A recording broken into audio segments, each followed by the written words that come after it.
I'm back. We're going over KBGRY, the next game on my docket, and it's time for the RY hate train because fuck this awful team.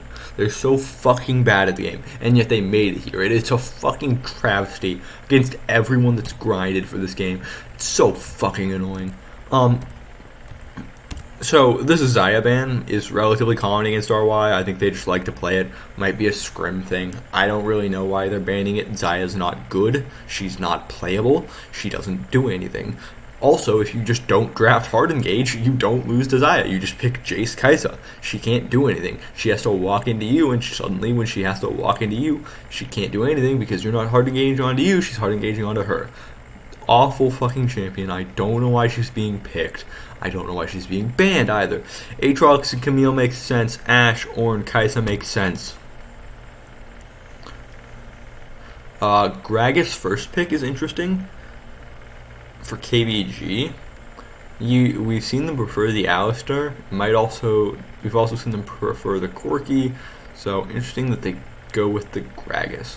Really like that support matchup for the Gragas. I guess now that the Ornn is gone specifically, or they just want the flexibility of being able to flex the Gragas in multiple roles, even though that rarely ever happens. KTRY, Ziggs Alistar, not bad. And KBG with the Shen and Fiora. I don't mind the Fiora, I think she's pretty good. However, I remain the same on Shen. Awful fucking champion. Dog shit, don't play him. That said, you could probably get away with anything against KTRY. You could probably play something out of your mother's basement that is a champion in the game and win. Vi picked for Haku, makes sense. Renekton, Wukong, Jace, Varus. I'm not really sure about the Wukong brand. I feel like there's better ones, like the Jax. I feel like is a better pick. I feel like you like Fiora Jax as a matchup. Like, I think that the counterplay there is pretty easy for Jax because it's really just taking the 50-50 on whether you pop it on her Counter-Strike or not, or whether you pop your Counter-Strike on her riposte or not. So you have a lot of counterplay there. Maybe you just like that matchup when you're Fiora as well. If KG feels confident in it, then I guess it's fine. Garen. That is certainly a pick here. Lucian, Corki. Okay, I understand the Garen in this scenario, but I feel like you're just going to get absolutely ham-fisted here. Why are you picking Garen into Fiora? Like, you're asking to lose lane. Like, not to mention, we know KG plays Gwen. He played it later. I'd imagine they just didn't want to take it out because they're like, oh, this is a free game. And, they could just pick Gwen Corki and you lose the game. Just put Fiora mid, right? There is no winning permutation once you pick Garen. I think it's just fucking awful here. It's okay, I guess, actually, because it is that secondary frontline tank, but he's gonna get ham-fisted. He's just gonna get absolutely rolled and smoked by Fiora in lane, and it's gonna be so miserable to watch. Not really a fan of the Lucian mid, as I mentioned. However, I think the other good choices, the Varus, the Kai'Sa, are banned, so I don't know why they prio the Lucian over the Zeri. Maybe they like the Lucian and the Zeri matchup for some reason. Maybe they just want the ability to flex the Corki mid. I don't know. I don't think Lucian is good, so I don't like this pick. That said, KBG, even though they have the Shen, are just hard winning because Fiora is going to ham-fist Garen in lane, and then she will get to the team fight, and no one will be able to do anything about her, and the game will be over. It'll be interesting to see because it really feels like KBG are prioritizing getting a good top. Okay, cool. Lane swap. It really feels like KBG are prioritizing getting a good top lane matchup that they like. Maybe that's why they do the lane swap, because they feel like... Okay, this is interesting. So, maybe... I'm not sure why it's a double lane swap. So one of the teams has the read. So either both teams are a lane swap set. So there are three scenarios here, right? One is both teams are like, we need to lane swap, right? Okay. They're like, yeah, both of us are like, okay, we get a lane swap. We have the advantage if Garen goes bot and is playing 2v1. Two, KBG have the read, right? KBG read that, okay, they're going to lane swap. We want a lane swap to counter. Or three, RY. That's an awful fucking three. Three, RY. RY get the read. They're like, they basically do the same thing KBG does, like I explained last time, where they're like, okay, we want a lane swap. We want to counter. That said, it might be a bunch of different reasons, but those are, I think, are the three big ones. Really no way to tell effectively without speaking to anyone. Both lane swaps revealed. And both are pathing top.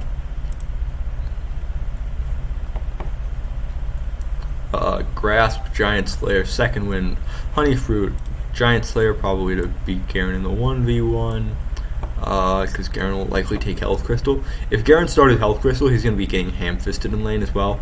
Not like he already wasn't getting ham-fisted, but it's already worse. Not sure why you'd go Nimbus Cloak if you have Phase Rush.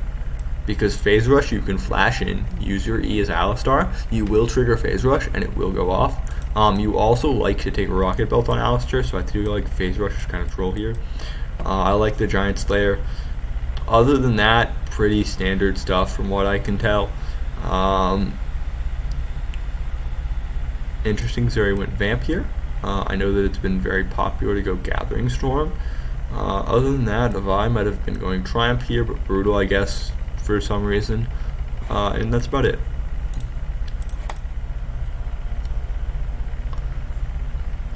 Okay, so yeah, you can already see Rattel can't step up into lane. Like, it's already bad. Like, he's already, like, look at how far back he's playing in lane, right? The minions are, like, right here, if you're imagining where the minions are. As you can see. And look at how far back Rattel's playing. He's, like, right there. KG has stepped up way further than he normally can in any other matchup.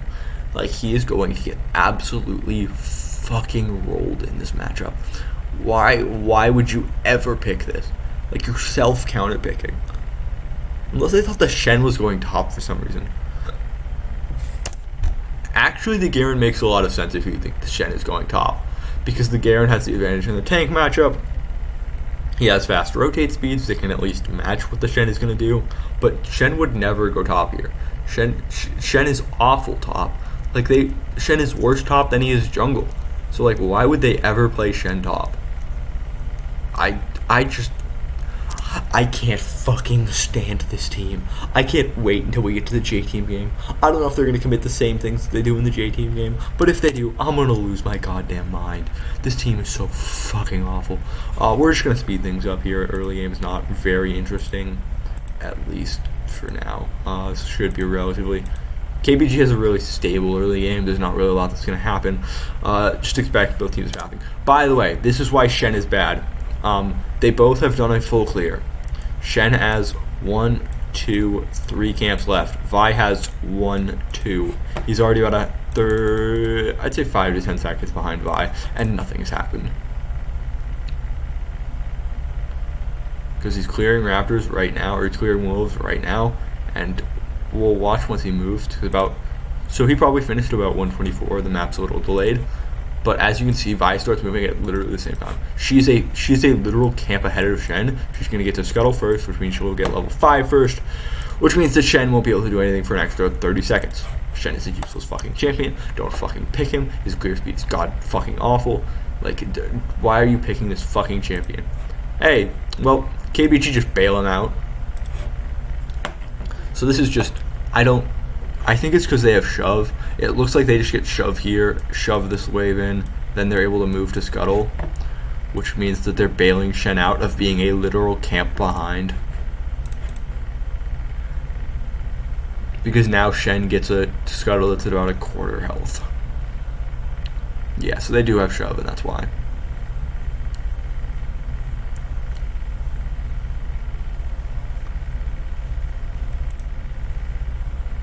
That's impressive. So, for those of you that just missed what happened there, Nomo uses his headbutt, and Xiaoma I think, reacts to it and just dashes away with Valkyrie. And Headbutt doesn't follow like a lot of other skills will, so he just gets away for free. Yeah, you can see right there, he just tries to Headbutt Pulverize, and Jalmar just says no.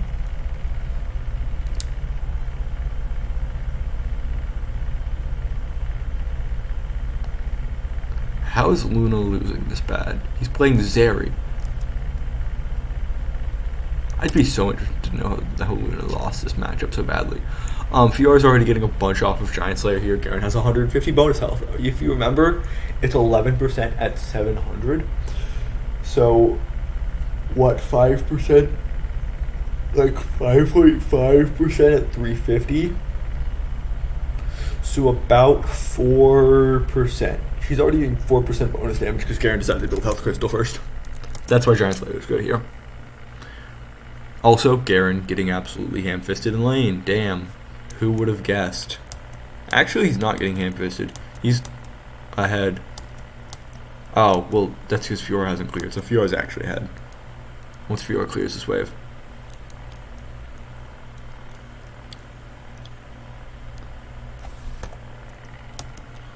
I keep seeing this from Dat. I'm gonna slow down to show it again. I talked about it in the NGX game, but he keeps autoing the small one, I think. Because it looks like the small one's taking more damage. And you should not be autoing the small one. You should be autoing the two ones that come off the big one, because it's faster on your clear speed. Because the small one will die just based off of the facts that your auto attacks have AoE in this game. This isn't like PC where you need to like auto differently depending on what like you only have, like where your autos only hit one thing.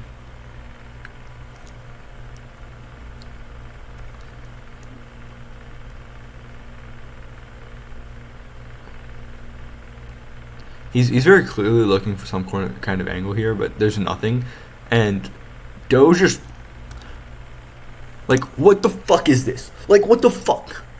So Doe, I don't know what he's doing here. Like, is he trying to just help Rattel get shove? But like, why are you walking up? Why walk up to lane, leech XP and gold off of your top laner, and then just walk away? Like what is the idea here? What is this? What does that do? Okay, I don't know how to explain this, but like the way to best explain it is like KBG or RY. KBG is like if you took a bunch of really, really good players and then had them like talk and communicate for a while. And they play as a team, they have ideas, and their strategies lead to an end goal. You're like, oh, like their end goal is this, right? Like earlier when they got shoved, they didn't shove for no reason. They shoved so that they can move down and secure this scuttle for Shen, because he's a camp behind Vi, and Vi was here, Shen was here. Shen was a camp behind Vi, he can get the scuttle easily, and then he can back out and get the camp in his safety in his own jungle. Why does Vi shove here? What does this do? What does this do for the team? Like, Garen can just recall. Okay, cool.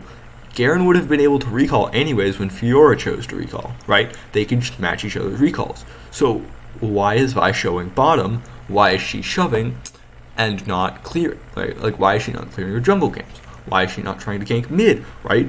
Lucian's been absolutely demolishing Zerion mid. So why are you not mid? Why are you not trying to take advantage of that, given that you have level 5, you have your ultimate, you have the ability to CC somebody, you can just pop them and lock them down, and then when Shen tries to ult in, you can just back off, you've expended the Shen ult, yours is on a much shorter cooldown, and then you can re-gank mid once you know that Shen's not there. There's an end objective to that, right? If you force out the Shen ultimate, you're getting the ability to gank later because your ultimate is on a shorter cooldown. You have an end goal. What does shoving there do? You're not getting anything. You're just leeching XP. You can just kind of... You don't even need to shove, right? Like, you can just sit. You can just sit right in that bush. You see? Hold up, let me show you. Okay. Do they know that this ward was placed? I feel like they should know this ward was placed. I don't know when this ward was placed down. It looks like it was a while ago. So they probably have a good idea that there's a ward there. But even then, like, here's what you do, right? If you're Vi, you just come here, you dash over this wall, you just show. You sit right here. You sit right here where I'm making my angry scribbles. Once you sit right there, the Fiora can't go in because she's like, oh, the Vi is around here. She's topside. So the Fiora will back off of wave a little bit, and then the Garen can go up. He can clear wave. You're just letting your Garen move up. To let the Garen get shoved, you don't need to do this, right? This is what a ranked player does. Hold up, what's right? What is the point of this? What is the purpose? What does it do? Why are you just leeching XP? Like, explain this to me. I don't get it. There's no end goal. You're just doing things to do them. You're not doing things because you like want to create a play. You just want Garen to recall. And you're like, okay, well, how do we get Garen to recall? Well, we just shove wave. Well, how do we shove wave? We just walk up to wave and we hit it. like, imagine if Shen hadn't left, okay? Imagine if Shen was still hovering right here because they don't know where the Shen is. Like, because he's back here, he can't really do anything. He's too far away. But if the Shen was still right there, he will just walk over here, taunt you, and Fiora has damage. She's level 5, she does more damage than you. Shen has recall, and Sheen. Vi only has Caulfields. I don't fucking get it, and it infuriates me to no end. This team that just decides to do whatever the fuck they want. I need to drink water.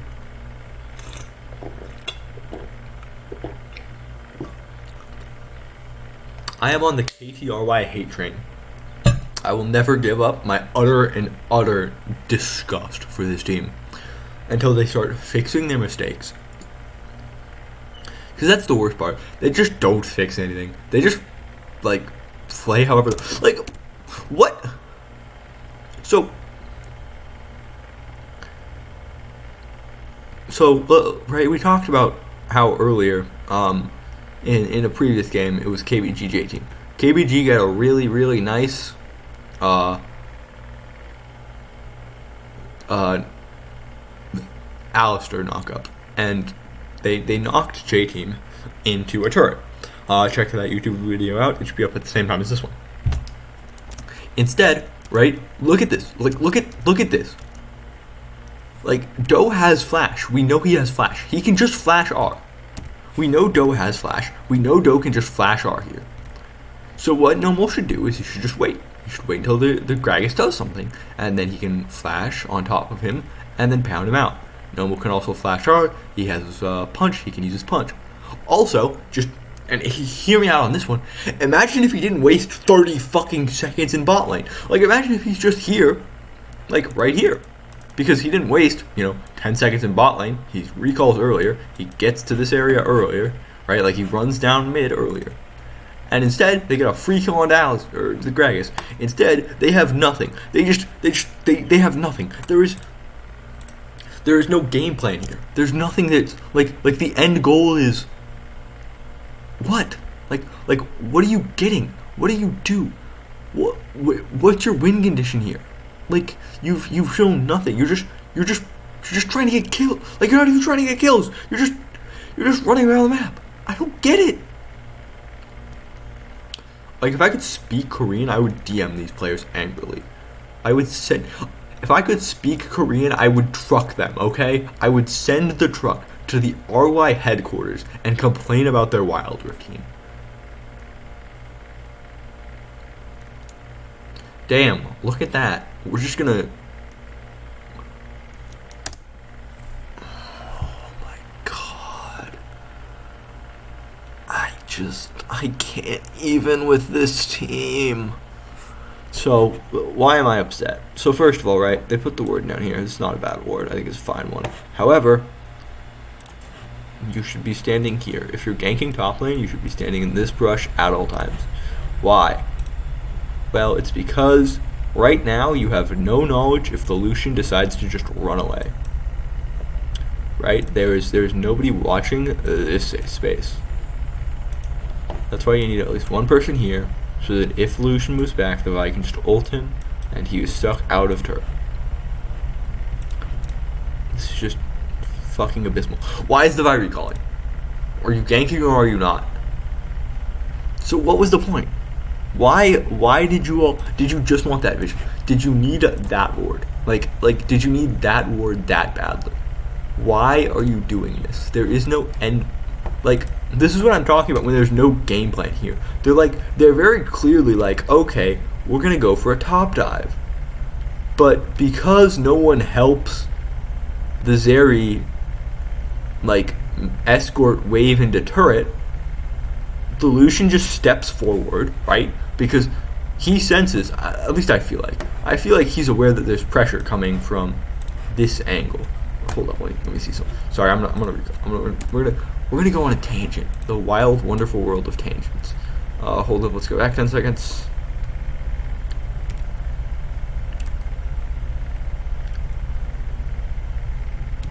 Yeah, so they show on vision, so the Lucian knows the Alistar is there. He also knows the Vi is there, because they walk over that ward. And so when the Lucian doesn't see them, he knows that they're going this way, right? He knows that, like, they're either going... Well, okay, the Lucian knows that they have two choices, right? They can go this way, or they can go this way. However, the Zeri looks like she's trying to escort wave under turret, so that they can get this dive off, right? However, if the Lucian simply does what he does here and he stands right here, because turret range is right about there. Sorry, that's a shitty ass circle. Turret range is right about there. And so if the wave never crosses this line right here, this yellow line that I've put some dashes in, then there's no way to accomplish a turret dive, because the moment they come out of this brush, Lucian can just step forward under turret range. They will take turret aggro. He has level 7, they have level 6, and so he can just use his ultimate and his level advantage to take the 1v3. He will not win the 1v3, but he will trade 1 for 1, which isn't bad. He won't lose any of the wave. So what is the plan here? Why do they just sit here for... So it's 4, 24, 5, 26, 27, 28, 29, 30, 31, 32. Why do you sit there for 7 seconds? What's the plan?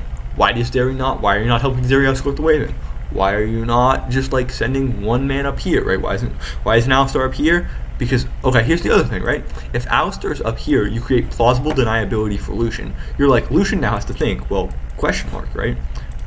There's a question mark here. Lucian doesn't know if Vi's here, because she could have just as easily gone this way, because there's no vision here, there's no vision in this jungle. So Lucian now has to worry about whether the wave is actually coming in, and because if Lucian steps up then, right? If Lucian is standing here and Alistar's up here, Lucian has to back up, because Alistar can just pulverize headbutt.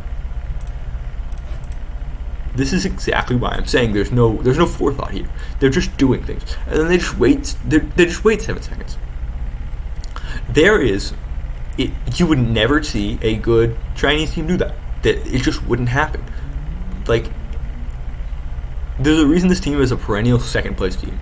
They're good enough. They've got mechanics. They're good enough to play the game. However, whenever you get somebody who's, like, thinking about the game in an intelligent and goal-oriented direction, you will never win the game, because you don't have a strategy. You don't have a plan.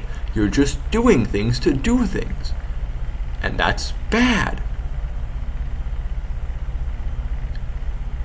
Because, like, this, like, you can just see, they just outplay him here, right? Like, Lucian just isn't expecting the zigs. Flash for flash, it's really good. And then you just think about, well, damn. Wait. Let's think about this a little more. There's 1, 2, 3, 4. Wait, where's Shen? Shen with the global ultimate. Oh, he just gets Drake for free. There's 0 contest. Herald is not this prio. The dragon is way higher prio here.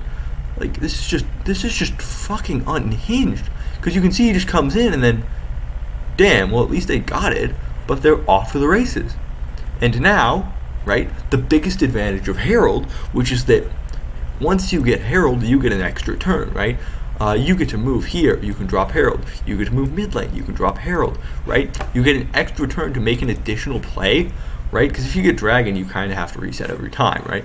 If you get Dragon, you're usually going to retreat this direction and then reset, recall back to base, and then go out of base and make your plays.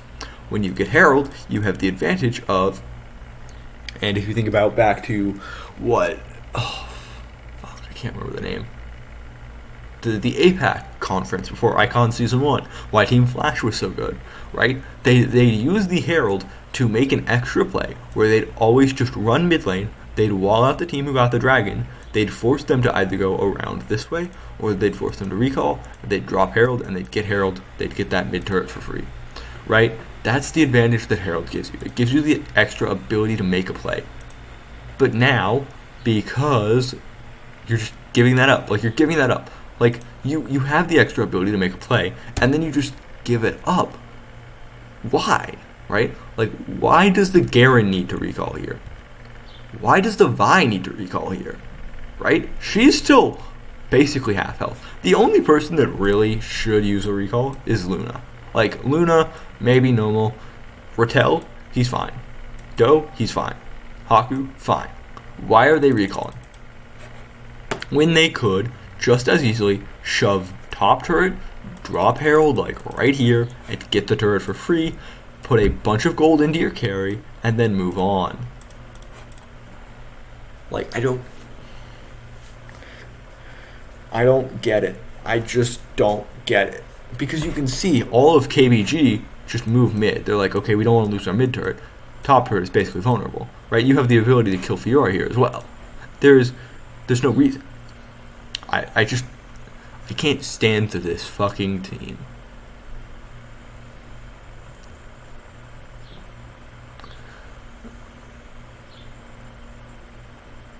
Damn, look, they're trying to make a play bot lane. But Wild, the jungler is just matching the pathing. And now, once you see Doe here, right? Once you see Doe here, you know something, right? First of all, you know he has Herald.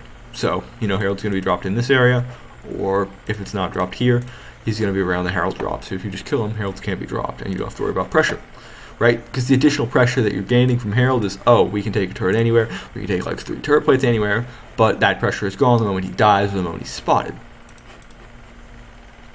Boom, drops Herald. He's killed.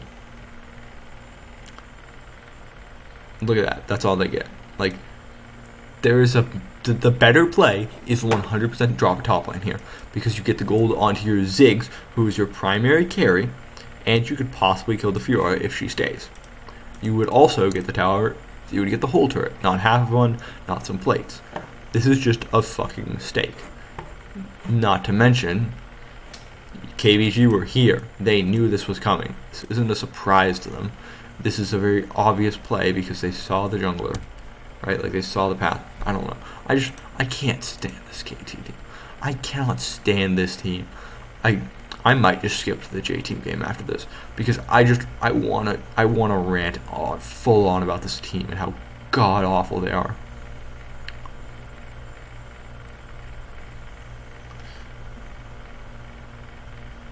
Why does Vi have Serpent's Fang?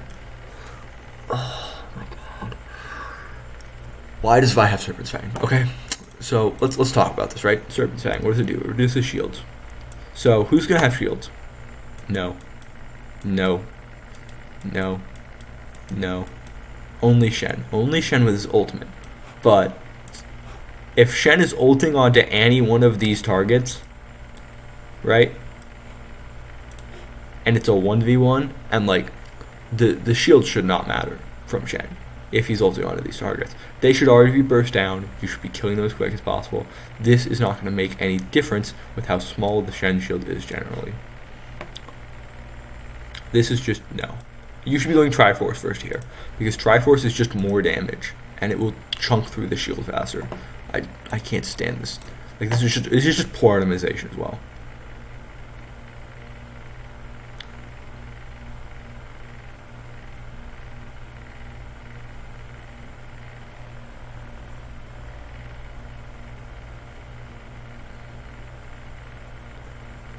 Nice cask from Gragas. Double exhaust comes out. nothing is going to happen here.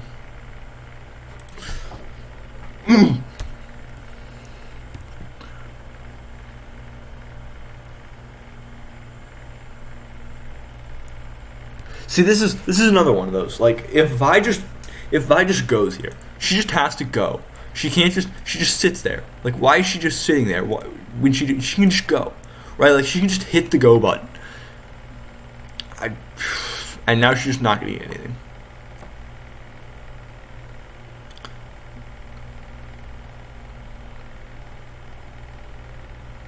Okay, they're gonna get the kill onto the support, and that's it. This is just.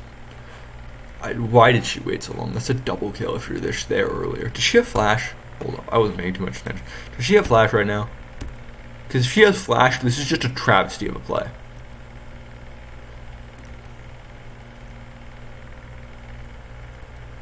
Do we know if she has flash? I don't know.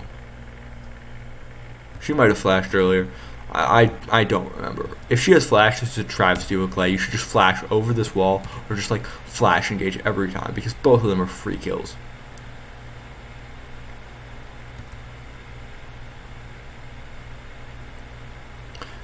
Just a miserable play. Anran should stop the turret get here, so there's nothing really to be gained.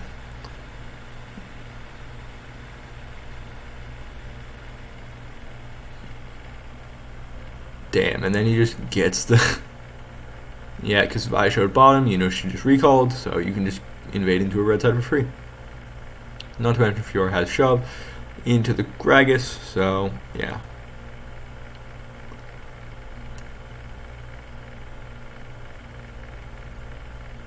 Those numbers don't look right. Because I'm pretty sure they dropped Herald and got plates off of it.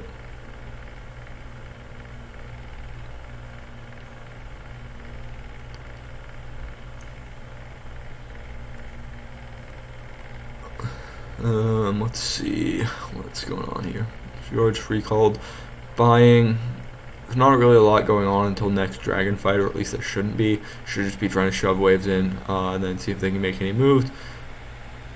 It's a bit interesting that they have Corki in mid lane. I feel like you'd prefer Lucian's range there, because Lucian I feel like has a bit more range. Maybe they just want Corki's full-on rockets wave clear to just try to match the Ziggs, because they can't really match the Ziggs in wave clear here.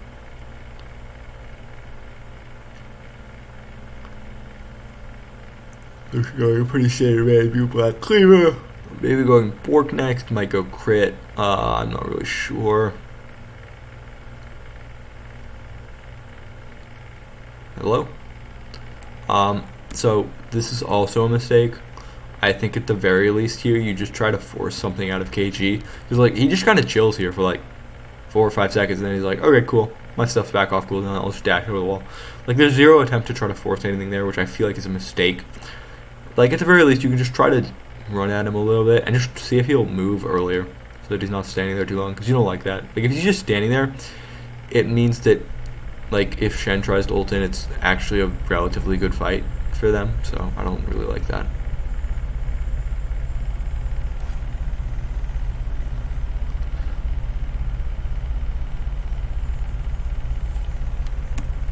This is also where I talked about it previously, but I'm not a really huge fan of boots on junglers, at least previous patch.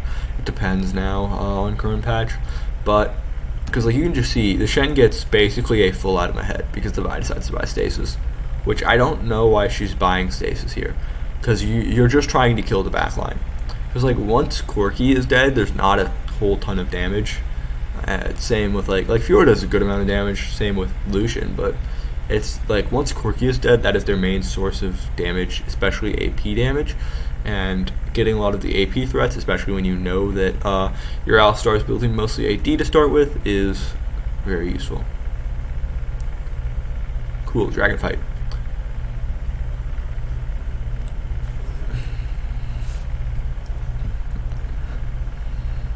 So they see Doe trying to go through.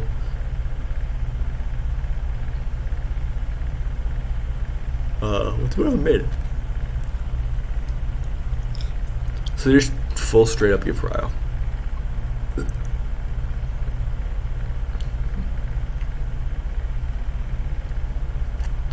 So I don't I don't know how Garen's supposed to get into this fight, right? Because Corki's just going to keep shoving this wave in, and so Garen's just going to have to clear it every time. And Corki will always have the ability to move down this way a lot easier because he's right here, and Garen is back here. So Garen's going to be coming down at the very least, a little bit later. Garen does have a bit of a quicker move speed, especially using his Q, but Corki also has Valkyrie, so it's a relatively even speeds. Other than that, I like the setup for KBG. You've got Fiora on the flank, you've got Dat watching this angle that Doe tried to go through earlier, and then you've just got a nice little bit of body blocking with Anran standing behind him.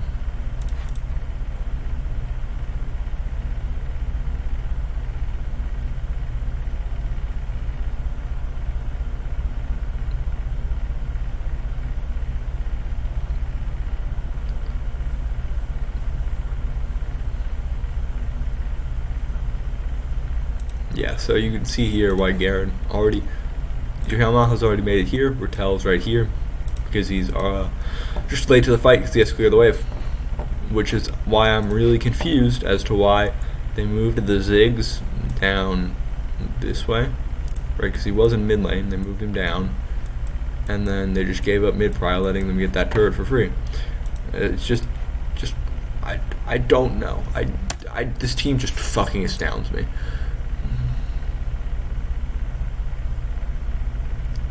Gragas casks are very good here, just clearing this angle and then clearing that angle, making sure that there's no real easy way in. And he's just kind of sitting here because he knows that all of them moved past here. He sees 3 of them on the angle. They both have to flash over, and then immediately. So this, I've critiqued supports before on not mirroring the enemy support, but I don't think it's the correct decision here. Why? Dragon. Look at this health. You can see that Gragas immediately goes onto the Vi. Let's just go back a few seconds.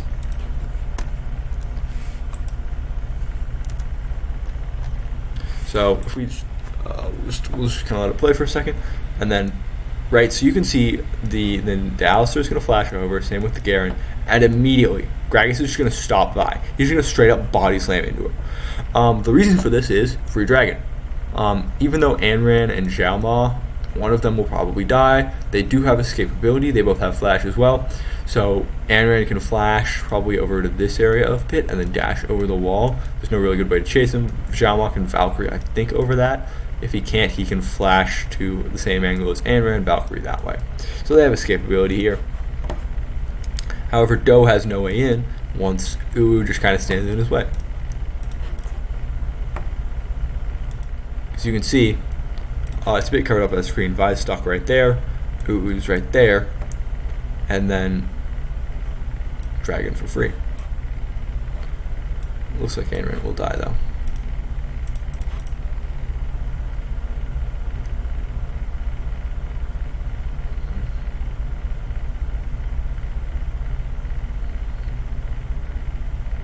So, what? 2 for 0 for Dragon so far.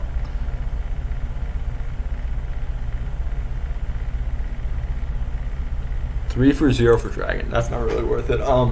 If they hadn't gotten that last kill, because I'm pretty sure they did stay too long for that, I think it's fine. You really like Mount Drake here because it gives you the extra resistances. The Vi doesn't do a lot without them. Same with the Garen, and then just any additional MR to stop the Ziggs is also really nice.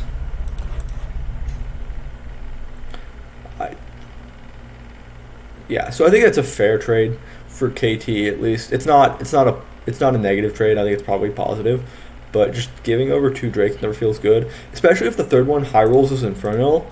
I think the game is basically lost. Because like even though like you're looking at the gold advantage and you're like, oh, not that big. 37.6 to 37.2, right? 400. You got to consider the 2 Drakes here, which in my eyes are worth about 1,000 gold worth of stats. I'm not 100% sure on the math.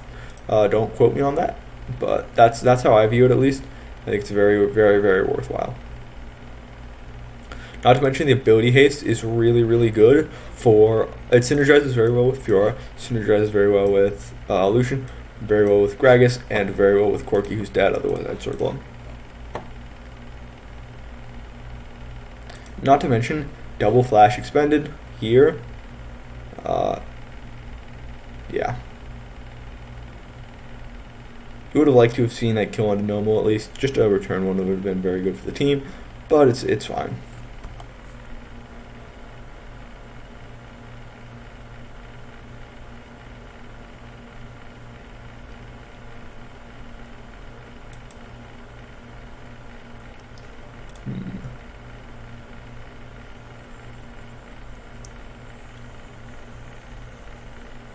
Okay, let's just kind of we're gonna keep going through because I want to get done with this godforsaken team as fast as possible.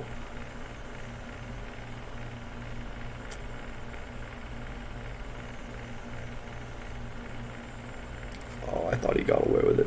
Oh my god. So they just invade.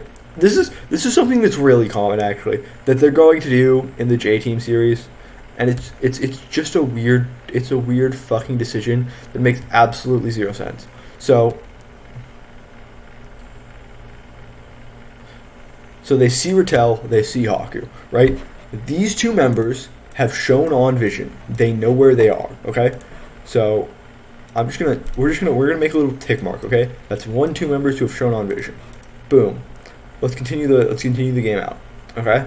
They still see them. 3, 4, 5. 3, 4, 5. 5 members have shown on vision. What does this mean? Look at the Fiora, right? She's just pushing free. She has free push up this way. She will at least get tier 2, and she could very easily chunk down a bit of tier 1. This is just a horrid fucking play. You don't need this many members in the enemy jungle to get a singular kill, which is not worth because the turret is worth more gold. I think the turret is worth like 450, and it's a singular kill. Although assist gold does go around, which is very nice, it's not worth it at all.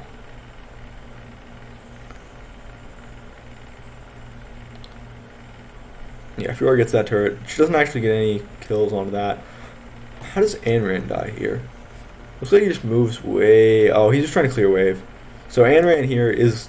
He accepts that he's going to... So Anran knows he's going to get dove when he's standing here. So he just moves forward to get rid of all of the wave so that they can't push down the turret. Which is not a bad decision, honestly. Just getting rid of the wave is really nice. That said, you do give over this option now. Because there are, 4 versus 1 right now. 4 versus 1 right now. And this, where the Shen ultimate comes in. Actually, hold up. I want demand speed. No. I want to see something here. Because I want to see... Yeah, like... just a lot of value. A lot of value from the Serpent's Fang there, you know? Just a lot of value. But Shen's going to join this fight. Fiora's almost here already. And Nomo's basically dead. So, Shen will just probably dash through these, or this way, and then just taunt a bunch of people, pop down a sphere of safety, and then Shyamalan's chilling.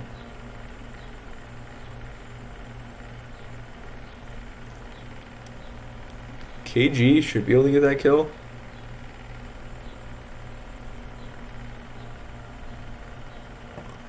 This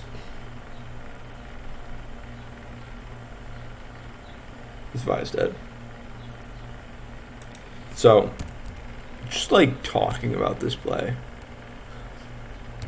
So first of all,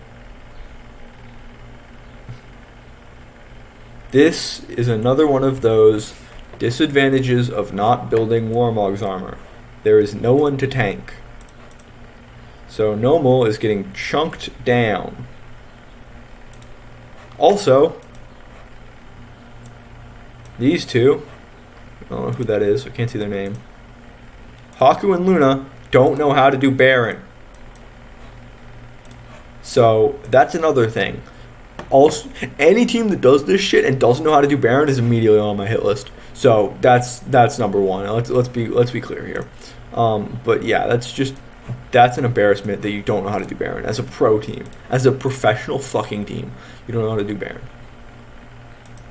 I will recommend it to everyone. Watch the Jinko Jink guide. It is still up to date. It is still true. He's correct on everything. So, at least in terms of the Baron video, I don't know about anything else. That's all I care about though, because I'm just watching. So So this is just. So Do, right? Do and his infinite wisdom, right? Let's see what he does here. So he runs. So first of all, Do runs this way, right? Right? He runs this way.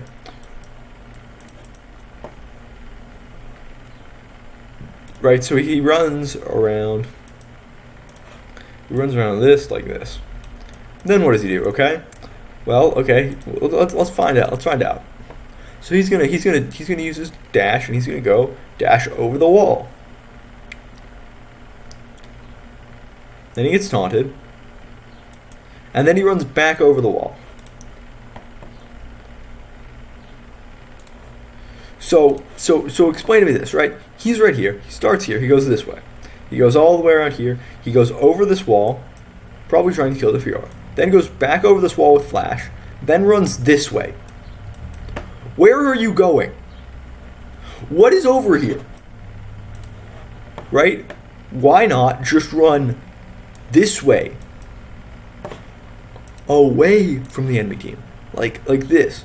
Like that. Listen, there's I understand the idea that like he's trying to be sneaky, he's trying to be smart.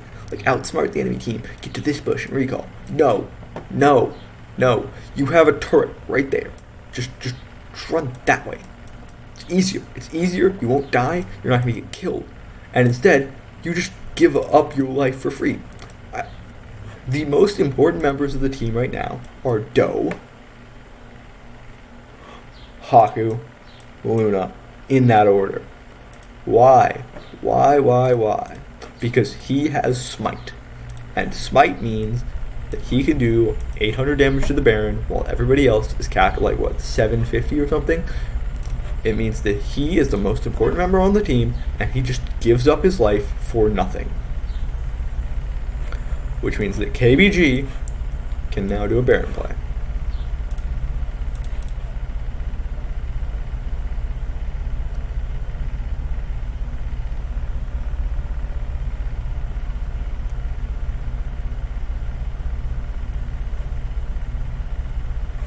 Now, Rattel, no angle in. And for one, he's on vision. For two, you can tell, right? They've got a support here, they've got a support here. And by support, I mean supportive character, right? Because Gragas can knock anybody that tries to come in that way out. He can knock anybody that tries to come in that way out. Sheden can do similar things with his taunt. He can stop any here, stop any angles there.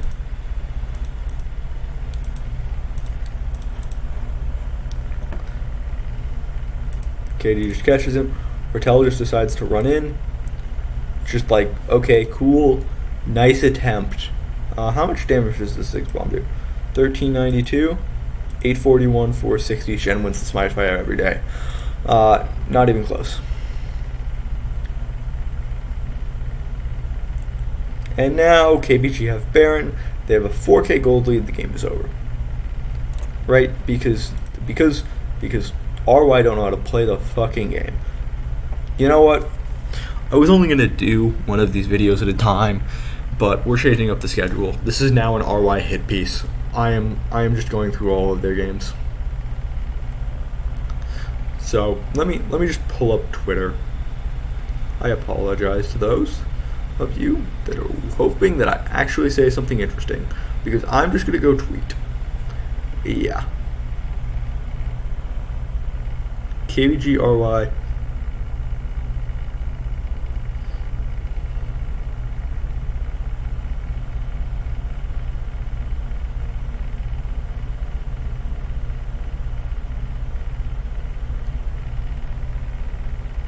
So we're just gonna go through all of these RY games, because I cannot stand this team, and I want people to realize how fucking ass they are at this game.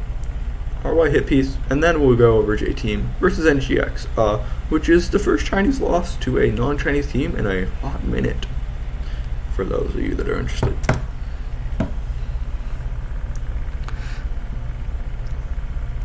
Yes, the game is over here. You're probably like, Blaziken, but the game's not over. Like, they still have a bunch of turrets. Yeah, but they can't fight. They're down XP. Corki has package.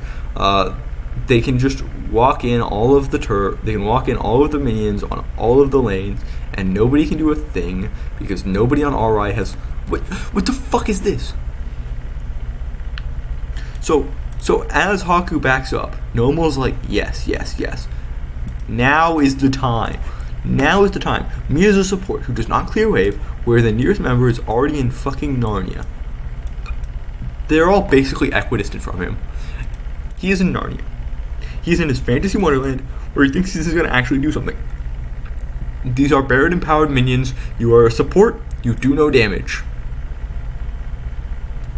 Look at how little. He didn't even take it below half. Right? There was no damage done, and now he's dead for it. And now it's a 4v5.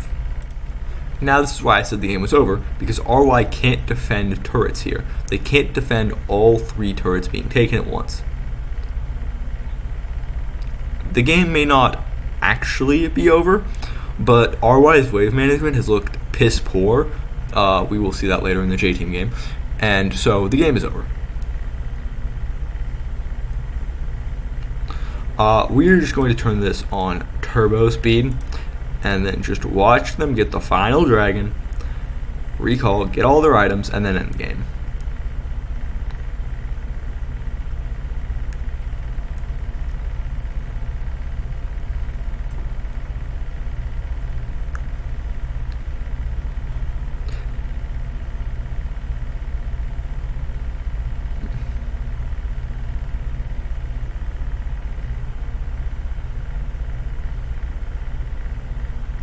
Damn. Wild.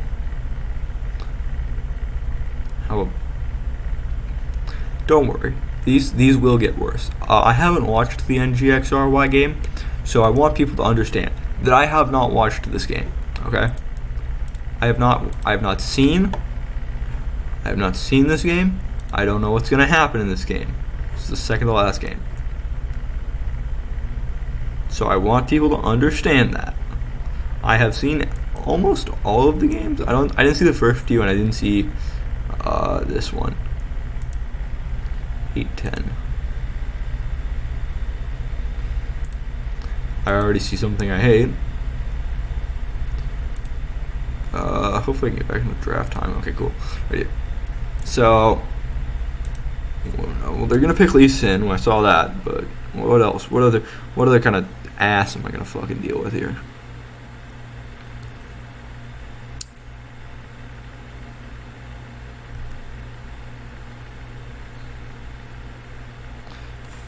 Let us turn off turbo speed. Okay, so we're gonna pick Lee Sin here. We're gonna pick Kai'Sa, and then in response, what do we pick? Rakan? No, there's no way you pick Rakan here. Doesn't make sense. Just let the Gragas be support. Oh my god. Okay, first of all, bad ban, bad champion. Don't know what that's doing. Makes sense. Born Ashe. Boom, boom. We're just gonna check marks. I like question marks. No clue. X's. Bad idea.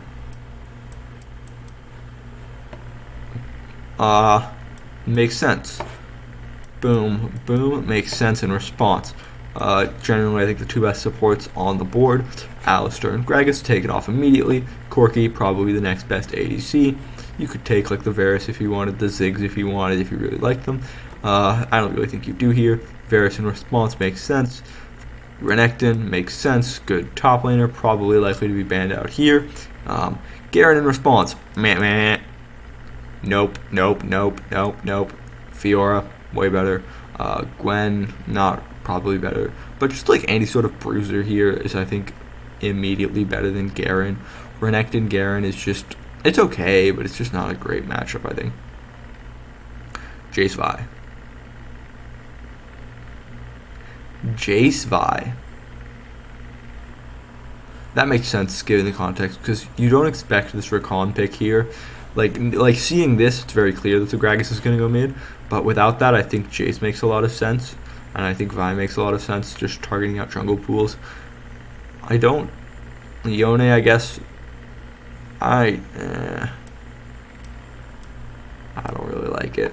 Volibear makes sense, but I think that there's better junglers to target ban out, unless for some reason you're really worried about Joshi playing Yone, which I don't see. Might also be a target ban. Yeah, we'll rescind the X there. I think it's fine. Lee Sin. Bam bam. Kha'Zix, good. Or well, no, actually should be technically Kha'Zix, good pick. Lee Sin, bad pick. Pick Jin Zhao or something. Kai'Sa, good pick. Bam bam bam bam bam. I don't know. I don't know how to make any more annoying buzzer sounds. Awful fucking pick. Zeri. You pick Zeri here. Zeri is the answer. What you're going to have now is you're going to have, remember this, because you have support, this is likely bot lane, this is top, jungle, mid, support, jungle, top, we'll say this is probably bot lane, this is probably mid. This matchup, these two, Gragas is going to get fucking smashed. I just don't see how Gragas wins this matchup at all. Kai'Sa has more poke, she has more range, she has more damage, she has more wave clear. Like, where are you expecting to get value out of Gragas? I don't get it. I think Gragas mid is good, I think it's underplayed, but this is not the time because Kai'Sa is just really good. The answer here, R5, is Zeri. You should pick Zeri. The Zeri. Zeri. If your mid laner doesn't play Zeri, get a new fucking mid laner. That's what I say. In response to, well, what if he doesn't play it? Cool. Let's get into the game.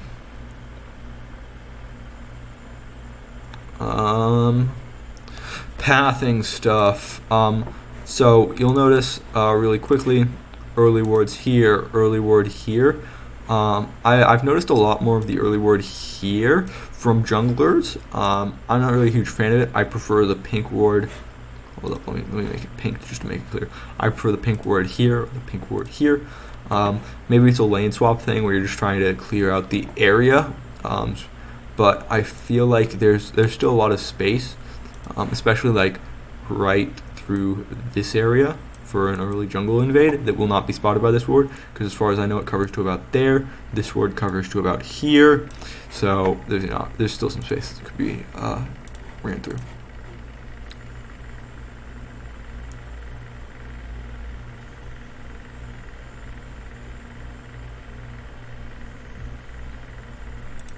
Runes.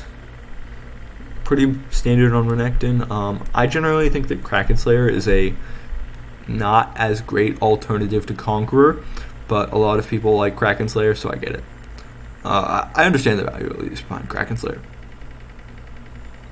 Makes sense. Makes sense.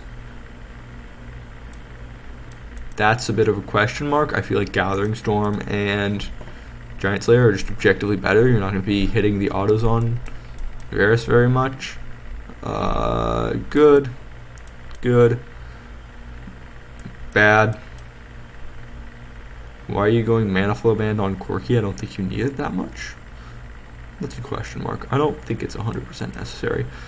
Scorch Gragas, nope. Giant Slayer Kha'Zix, it's okay. I'll give it a pass. Scorch Garen, fine, whatever. These two are okay, but this is a question mark for me. I'm not 100% sure. I don't like Scorch on Gragas here. I think Gathering Storm is just objectively better, especially because you're just trying to scale off of AP ratios as hard as possible, and you're going to be losing the early lane phase anyways, so just take Gathering Storm and accept that you're going to have to play the game again. I already talked about why this rune is bad in a separate video. Go check that one out if you're interested.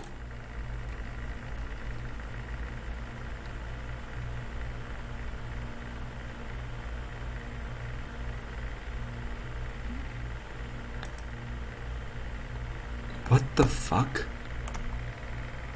Sorry, I'm just fucking confused beyond belief here. What happens here? Oh.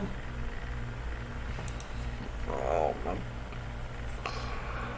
I've got my head in my hands right now. I can't believe this fucking team. Okay. So, here's the thing about lane swaps. So when you're doing a lane swap as the enemy team or as the lane swapping team, you put your top laner here so they can go down here and catch the wave more efficiently. Because if you don't put them here and they just run out this way, they will get starved of XP. They won't hit level 2 off of the first couple waves here like you want. So you go this way, you leech, so they hit at level 2 off the first one, even if they miss the XP. And so that's why you do that. And then it looks like they just give up a fuckload of free space. Like the Corki doesn't even try to farm, he just takes this way around, which is just an awful fucking decision. Like you have flash, it's level 1. Like you can just try to move forward here at least, because you can just see that they know. They literally know that he's coming right here too, because he didn't come this way. It's just should have forced him out, chunk him down a little bit, and they're avoiding turret aggro, which is really smart, right? That said, they're giving up a lot of power bot. Wait, what the fuck? I'm sorry, I just realized Corki is mid lane. Why did you pick Rakan? I don't understand it. Pick Senna. If you're gonna if you want the Gragas to farm, pick Senna. She's good. She's right there. Like she's not completely unplayable. She's still fine. Like Nova have played her to moderate success. They love the Senna and she still works. But please fucking explain to me why you're gonna have Rakan Gragas bot lane. Explain to me how that's ever gonna fucking work. This is why this team is god awful. You just put them in a position that they have to think, and they just make the wrong decision, and it's a failure on everyone. Like the coach is to blame for draft. You know, the players are to blame for their decisions in game. Like this is a failure on everyone in the fucking organization. This shit isn't fixed yet. Like it's fucking insane. I don't know if this org actually wants to compete at an international level or if they're content being perennially 2nd to 4th place. Because if they're content just being an above average team, like they can just keep their roster as it is and the coaching staff as it is. If they actually want to compete, they need to make changes. Which like sounds fucking stupid because they're winning in their region, but they're just not good. Like they're never going to beat a Chinese team like this. Just trying to shove the Kazakhs out and get as much of the gold as possible. Specifically when you're invading, this one is the one you want to kill because it gives the conservation stacks. If you don't kill that one, it doesn't matter if you kill the other one, because the gold from that one is negligible, at least compared to the conservation stacks that you're denying. How did this lane get so even? Did Aaron take a tower shot? I'm a bit confused at how this lane became so even. The fuck is this route from Joshi? Did he have blue buff? Hold up. Why does he have blue buff? Did he take Kazakhs'? No, he just double scuttles. So he just goes blue, double scuttles, and then Kazakhs is gonna invade. This is why double scuttle isn't worth it, because Kazakhs can just invade and hit 5 anyways, right? And Joshi is now stuck at 4 1/4. If he had just not gotten for the second scuttle, he would have gotten 5. He'll still hit 5 pretty immediately, though. It's just after Kazakhs, and Kazakhs is now slightly ahead. At least in terms of XP, not necessarily in gold.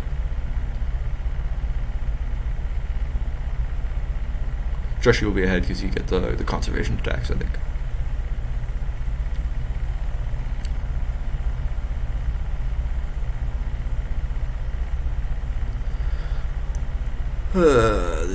This is gonna be a miserable game to watch.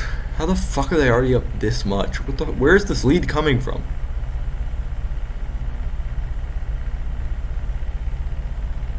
This doesn't make sense. Where is this gold gap coming from? Hyde could have won this, by the way. He just, like, if you look at the health that Haku's gonna have, Hyde could have won that if he just went a little bit earlier. Instead, Joe gets the kill. But even then, Where the fuck was that 600 gold lead coming from? I want to know, because, like, it has to be mid lane. Like, that's the only lane that makes sense. Unless there's, like, something in bot lane that's going on.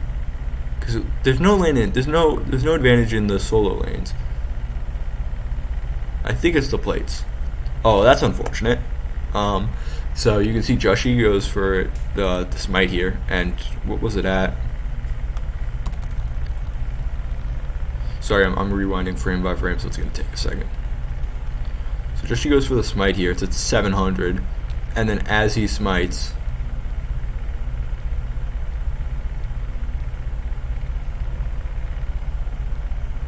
it's going to go to 12-12, and then he's going to smite, I think. Wait, when did he smite? Did he just smite way too early?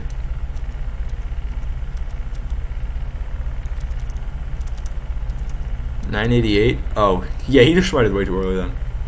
Because it just hits 500, it goes to 988 and then 512 after the smite damage.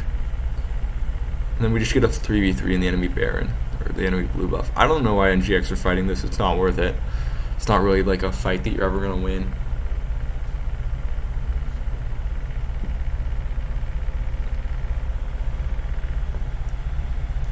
Wait, hold up. Okay, so that's 700 gold leads from the kill, probably. They still have a 500 gold lead. I think it's probably from mid lane. I wish they'd show us mid lane, but it's hard to tell. It's now gone even. Interesting.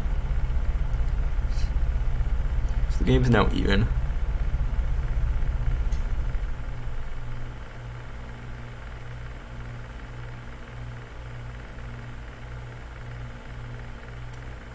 Demon Kite just walks up there, forces Corki to cancel recall.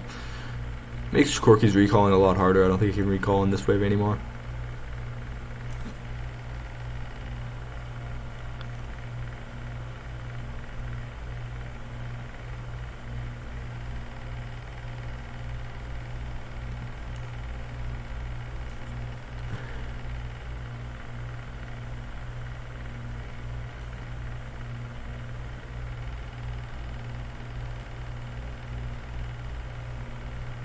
Aaron needs to get out of here. This is way too aggro. Yeah, he does back off the right time there, which is good. With just no vision of the enemy support or jungler. I don't get it. Why are you prioing Herald so highly and putting zero pressure on Dragon? It makes no sense to me, especially Infernal. I can get prioing Herald on specifically. I think prioing Heralds can make sense specifically only on Ocean, because Ocean is a really bad first dragon. Ice Dragon is really nice though to have. Same with Mountain, and Infernal is just way too good not to try to take.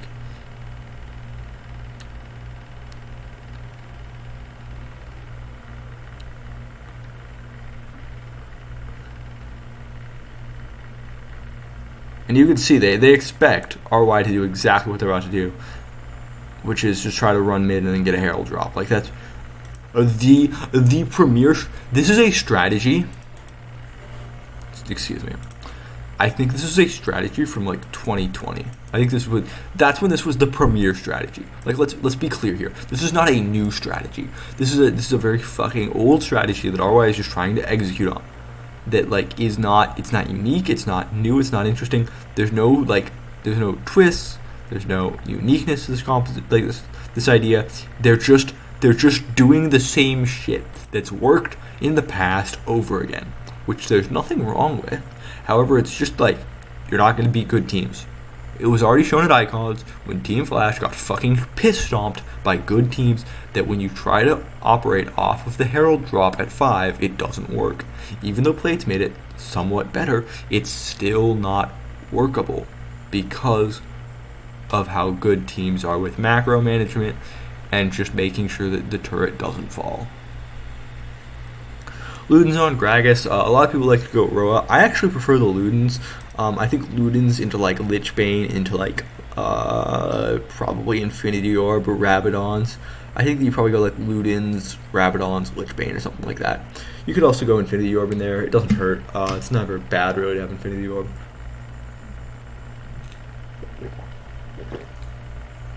That said, if this Gragas goes Morello second, I'm going to lose my fucking mind. I think the answer is 100% though. Either Lichbane or Rabadons. Upon further thought, I don't really like the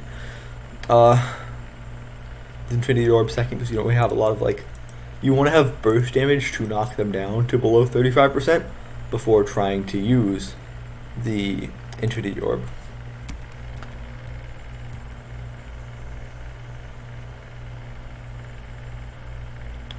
So Corki is just clearing away while this all happens, which like looks troll, but I think it makes sense unfortunately, because you really just don't want to lose that turret, and that gives Renekton the first move, and since Renekton has first move, he's able to get there, help kill the Rakan, and then because Corki chose an awful path, right? You'll watch Corki. Corki's gonna walk up this way instead of taking the route around, which is the safer and better route here. Instead of taking that route, it's not. That route's just bad. So Corki's now in threat of dying because he has to walk all the way around here. Should have probably just Valkyried over and then try to flash out. Honestly, nothing super egregious yet from KTRY besides the Garen pick, which is fucking abysmal. Which is sort of like, here's the thing where I'm a bit torn on this draft because the Garen pick is kind of dog shit, but so is the Lee Sin. Like the Lee Sin just does nothing. This champion doesn't do anything. Because like, what are you trying to do? Oh, you're trying to kick somebody. Yeah, well, like Alistar just has kick with headbutt, but it's on a shorter cooldown, and it's better. Just doesn't do as much damage. So like, what's the point? I hope what I'm saying there is coming across, but like, Alistar just has kick. The way that Alistars are using headbutt now is as a kick. So there is no point to use the Lee Sin in terms of what he provides to the team, because he's not providing a lot of damage. Like, if you want someone that would provide damage, you pick like an Aatrox or something, although Aatrox was banned. You pick the Olaf, etc. Right? Those sorts of champions which lean heavily on AD. Even Jin Zhao is not a bad source of damage. I think he's better than the Lee Sin. And so it's like, I just don't get it. Just a pretty good top dive here, honestly. I don't think Hyde expects this, especially because, where were they? Did they show on Vision at all? I don't think they showed on Vision at all. Yeah, there's no spots of vision here, so they just have free roam up this way, and then Hyde, I think, just doesn't expect it because he's coming out and he's just trying to clear wave. He's like, I don't think they're gonna be here. Yeah, you can see his Garen shift up mid too. So this is actually not a bad play, right? Garen shifts up to middle, the rest of them go here, and then Corki's gonna push in wave, and then they're just gonna kill him real quick. They could probably knock down the turret, and then it's really nice. Now imagine if they did this versus, like, I don't know, KBG or something. That'd be wild.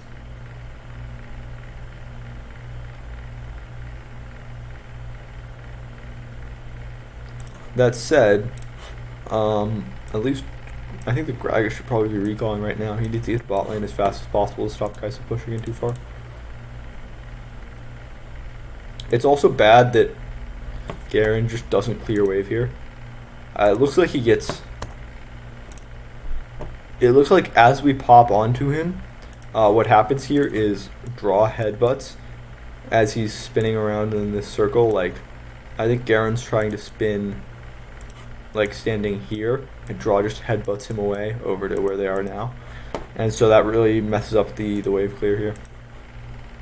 I mean, that's to be expected in the 2v1 though. Which should give them the turret. Also, this is just this is a horrendous. This is the fucking abysmal flash. This You see him rocket belt, right? By the time he's rocket belted, he is gone. Like Flash has a range of about there. Rocket belt has a range to about there.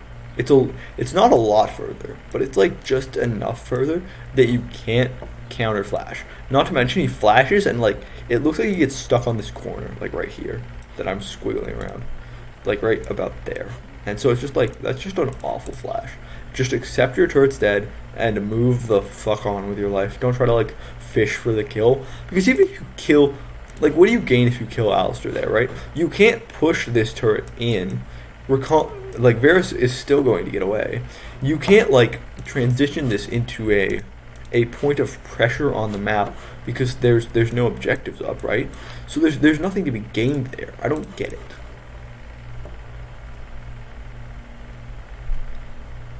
Lee Sin's going cleaver. Okay, cool. Like I said, this champion is fucking useless. Also, you remember how I said Gragas should recall to make sure that Kai'Sa doesn't get this turret? Well, nobody listened to me. Smile. Do they just get top turret though? Because if they get top turret, it's like sort of worth. Yeah, they're gonna get top turret, but like, gold is shared between Nomo and then the two important members, Do and Luna. And like you don't really like that. However, Kai'Sa's going to be getting gold with Lee Sin, and even though Lee Sin is useless, it's never bad to have gold. Or does Kai'Sa get solo gold? Oh yeah, Kai'Sa gets solo gold here. You can see that there is no. She is at number 75, 350 here. Lee Sin, no numbers. No numbers right there, no numbers right there. So Kai'Sa gets the solar gold for the turret.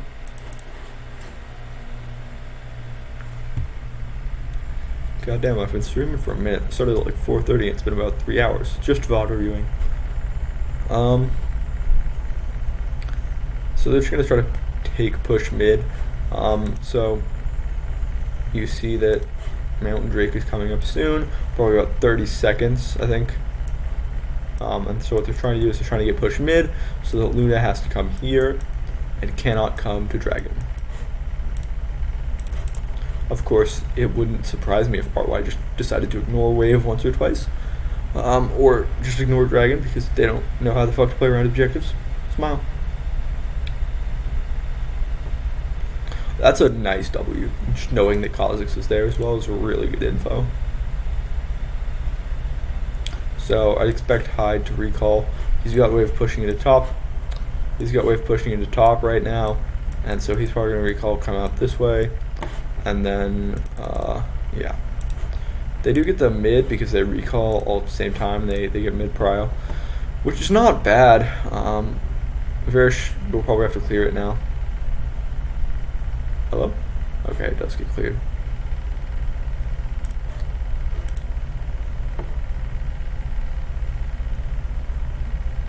I don't like that. I think the move here is if you're gonna go like this, you'd build tier first, then finish out Essence Reaver, then finish out Collector. I'm not a huge fan of it here. I feel like it's not a great crit item. Like, who are you really aiming to execute? Like, if you're dealing that much damage to Garen, he's dead. You're dealing that much damage to Kha'Zix, he's dead. And like, yeah, like you're not really getting a huge percent reduction in HP because their effective HP is only going to be 95%. I don't really like it. I feel like there's better crit items here. Or even then, like I feel like just building an on-hit item is better. You know, like the Yomu's or something. Essence Reaver into Yomu's, I'm not in. Like that doesn't make me feel like it's bad or anything. I can't tell if Nomo thinks there's somebody there because he did miss with the Rakan tail. It looks like he thinks there's somebody here, so he does force Hyde out. Hyde's backing away. There's really just no way to convert there.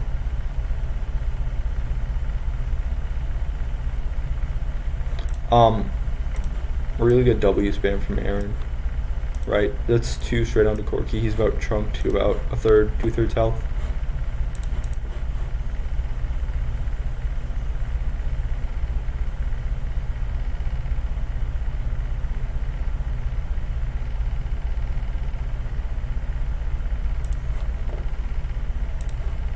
damn.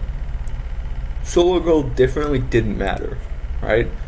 Like, think about it this way, right? You have the gold spread between 1, 2, 3 versus the solo gold on Kai'Sa, which you can tell, right? Like, she's just hyper fed right now. She'll probably have Nashers pretty soon as well.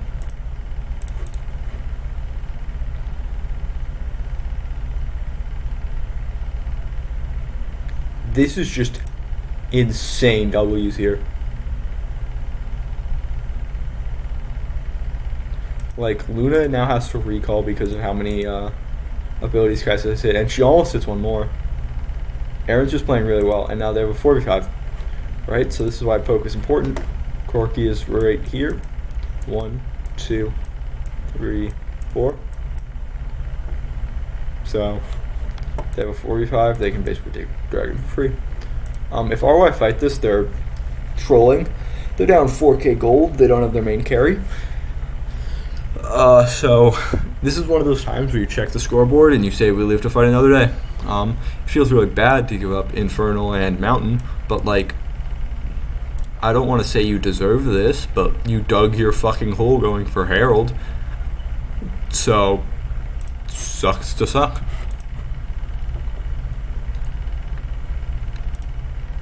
Okay, well now let's watch how this team fight goes. Chains of Corruption, and then the Kai'Sa's just gonna fucking... The Kai'Sa's just free firing right now. Varus is dead, but Kai'Sa's free firing. Lee Sin doesn't have any pressure. Hyde has 0 pressure. So like there is no reason to be worried about this team fight if you're NGX. Wait, what? Why'd they let Demon Kite live for so long? This is an abhorrent team fight from RY. So let's start with the first thing, which is where's Corki? Question mark. Right? Like I said, this is a 4v5. You are fighting a 4v5. They then proceed to go in. This is a very nice Chains of Corruption because you can see Aaron's just kind of standing here on the edges. Nobody's going at him. They're not going this way. They're going straight onto the Varus. So what they need to do is they have decided that their strategy is to just kill the Varus. However, let's see if we can sort of at least get his... Yeah, there we go. Look at where Kha'Zix is. Look at where Garen is. And then look at where the 2 members of the team who do the least damage are. Right? You have 2 people who deal no fucking damage because Gragas is shit because you stunted your item growth by building Infinity Orb, and you need to get under about that mark to get Infinity Orb, but you can't hit that mark without having Rapidons because you do no damage beforehand. You stunted your fucking item growth. Garen's just spinning to winning in this middle of the team fight, which is fair. Doe can't get any isolation damage. He needs to get onto this Kha'Zix. I don't know what Doe is doing here. I don't know why he's on top of why he's not on top of Kha'Zix, or why he's not on top of Varus. Because you can watch here, Doe just tries to get the smite and then just kind of sits in. He just kind of sits in this fight for a little bit. Like, I don't know why he doesn't go, because the way he retreats is like that, right? Why not just go like this while you're invisible and just get the kill? Like, secure the kill here, because what's going to happen is he's going to go in for it anyways, right? Watch, he Demon Kite flashes, and then they just question mark. This is where you start just like, this is where I'd tilt in ranked, because I'd be like, kill the Varus. This is where I'm tilted in ranked, right? Because look at Nomu. Nomu goes this way after Varus flashes, and Haku just like, I don't know, maybe he's mind control or something, but I don't know what he's doing. And so look at this just absolute breakdown, right? And then Doe finally realizes, oh shit, they can't kill the Varus. I have to go do this myself. And so he goes in and he helps finish off the Varus using the jump Q. At the same time, Gragas dies, so we're looking at a 1-for-1, right? 2 deaths right there. Luna is now starting to arrive. They are all in pit. There's 1 here, 1 here. It's actually 1-for-2. Garen died. I missed that. My bad. So they're all just going to go over the pit and just kill Gragas. And now it's a 4v2. While Nigma also has pressure to just do Baron. And then, because he advanced so far forward, and Noble just leaves him in the fucking dust. He's just dead. So, yeah, the game is now over. Like, the game wasn't over before this fight because they just leave. It doesn't fucking matter. Don't. Anyways, if you're trying to get the kill there, that's a good W because it forces him to move that direction rather than being able to continue his retreat path. They should go Baron right now, though. Right? They have time. Or do they? No, it's only like 11 minutes. I keep thinking this game is later than it is because these teams are playing like absolute... Specifically RY is playing like absolute fucking ass cheeks. And so I'm like, oh, it must be later. They can do Baron. Why didn't they do Baron? Yeah, they should have just done Baron. I don't know why they didn't do Baron.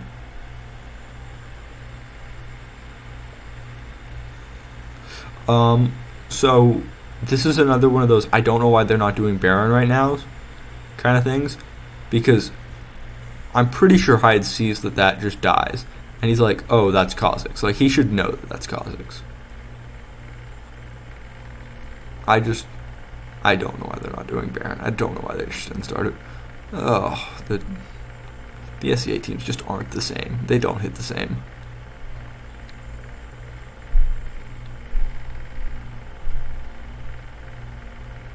Anyways, not a bad start, but like just no conversions there.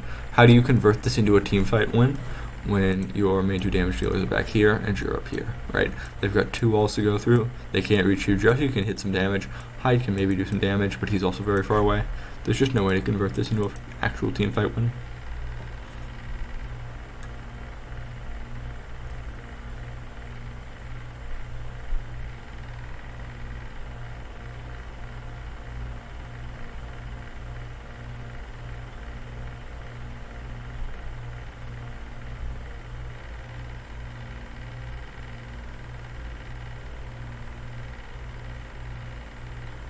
That's not a bad engage. I mean, catch out Aaron, who has to back off.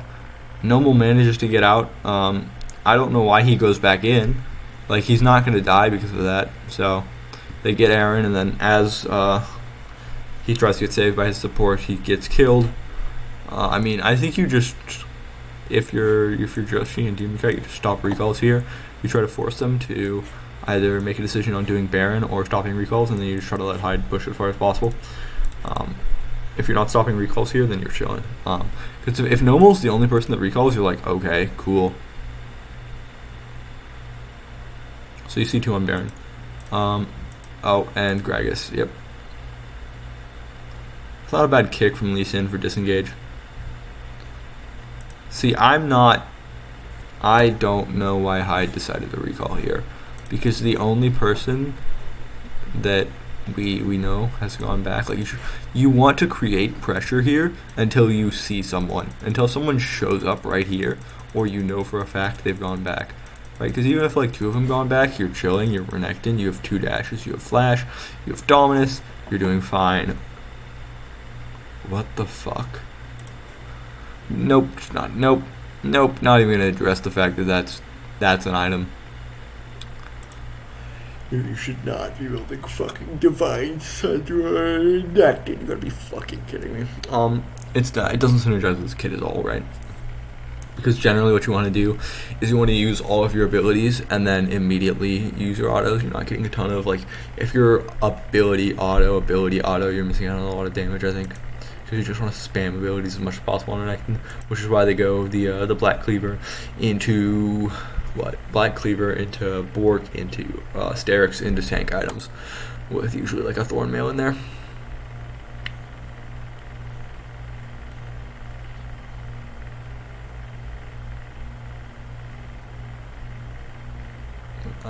Okay, RY should do Baron.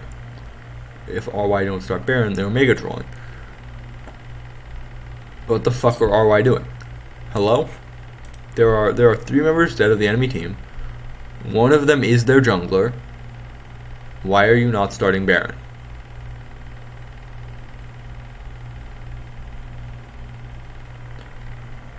There is no excuse to not start Baron here. I don't want to hear you don't have damage, because you do have damage. You have Kha'Zix, you have Gragas, you have Garen, you have 2 tanks, Two people who can face tank. Kha'Zix will do a fuckload of damage to Baron. So will Gragas with a fully charged up barrel. There's just no excuse. Also, if the excuse is you don't have Dragon, it's because you fucking drafted poorly. Because you don't have damage on your Garen or your Gragas. Because you don't know what the fuck to pick.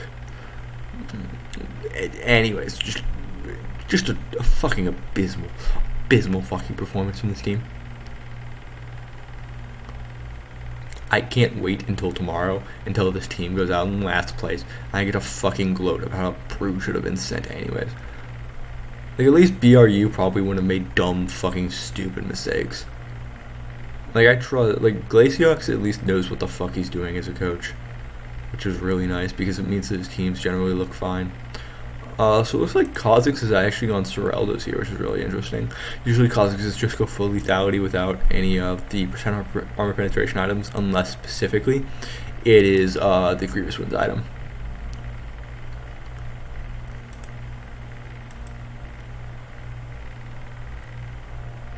Okay.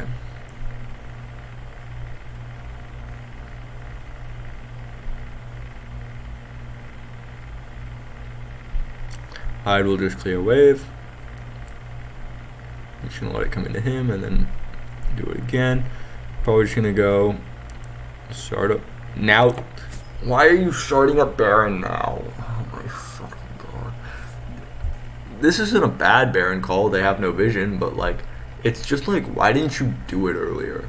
There's zero difference between doing it now and doing it earlier, except if you do it now, you could just get wiped afterwards. Damn. I want people to understand, I haven't watched this game. I watched like the first 4 minutes, and then I had to go to work. Like, this is, it's fucking obvious from a mile away. It's like, oh, you're gonna fight, you're gonna get wiped afterwards, and then they're gonna get Ice Drake. You're not gonna be able to do anything with Baron, because they will have pushed out waves, and then you're just gonna lose the game. Like, this team is so fucking abysmally bad. I can't explain it. I just can't fucking explain it.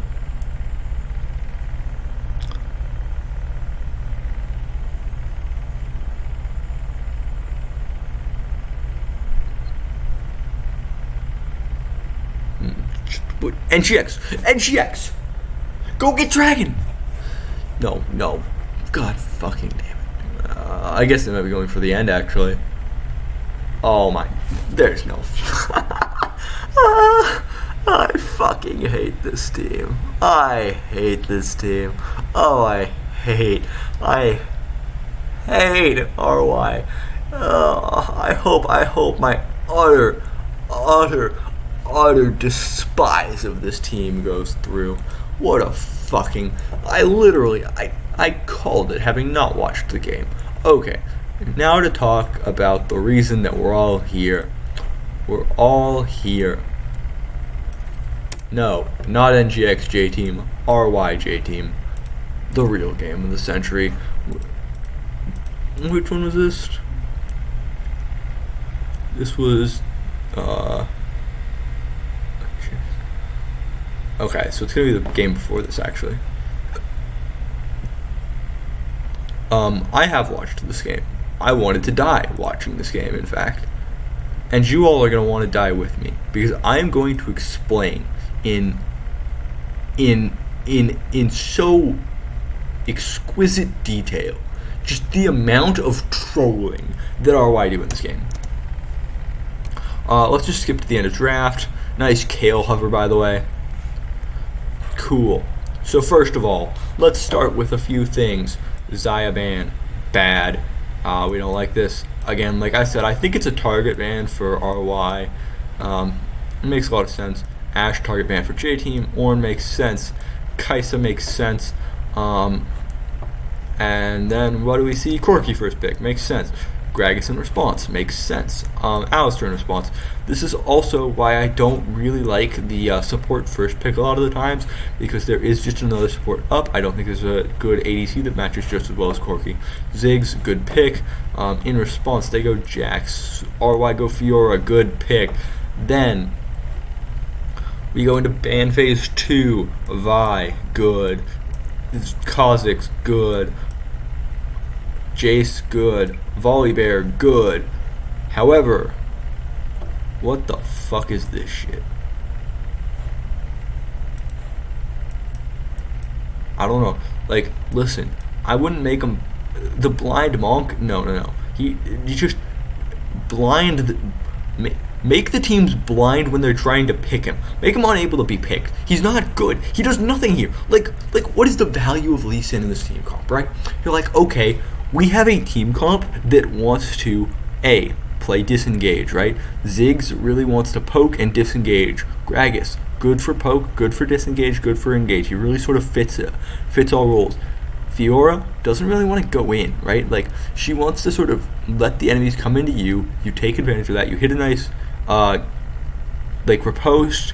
You can proc your ultimate, sustain through team fights. You're not trying to just go full on hurdy-durdy. We're holding our cursor forward. Zed, boom, bang, bing bong. Look at this team composition theme, right? Corki going in. Alistair going in. Jax going in, Zed going in, Evelynn going in. A good mix of AD and AP. This is a fucking beautiful draft. This is a beautiful fucking draft. Oh, it looks so fucking pretty. This is just chef's kiss. It's pristine. And then what do you pick into this shit? You pick fucking Garen. Like, what the fuck? This is sorry, buddy. Garen's not a turbo tank anymore. He's going to lose to Zed. Garen loses to Zed. It's just the truth of the matter these days. The future is now, old man. If you believe that Garen is the pick here, get a new brain. How do you fix this draft, okay? You're like, okay, but Blaziken, how do you fix it? I don't know. Aatrox. You pick Aatrox here. Then, boom, they don't pick Zed because they're not going to like that. They'll probably still pick Evelynn. I don't think they'll pick Zed, though. I don't think you pick Zed into Aatrox. Then here, on R5, you hit them with... If they don't pick Zed, you hit them with, like, Zaryavarus. If they pick Zed, you just play, like, a Kali or something. Or, like, I don't know, another, like, Bruiser. For fuck's sake, you could play literally anything that has a good matchup into Zed. You could play Fizz. Fizz, like, plays fine into Zed as far as I know. But, like, just, meh. These two are just, you have just trolled R4, R5. Like, this is an okay composition, even though there's not really a team theme here. This, boop, die. I don't want to ever see you again. Lee Sin, don't text me later. All that good stuff. This also, I want to put into context, makes the Gragas pick in the next game make even less fucking sense. So, Ratel here just gets fucking owned. First of all, if you're trying to retreat, you should never retreat into pit, even if you do have mobility like Fiora, because first of all, it's a pretty long cooldown if you're not getting the reset. And so you're gonna have to watch her walk all the way through here and just get ham-fisted the entire time.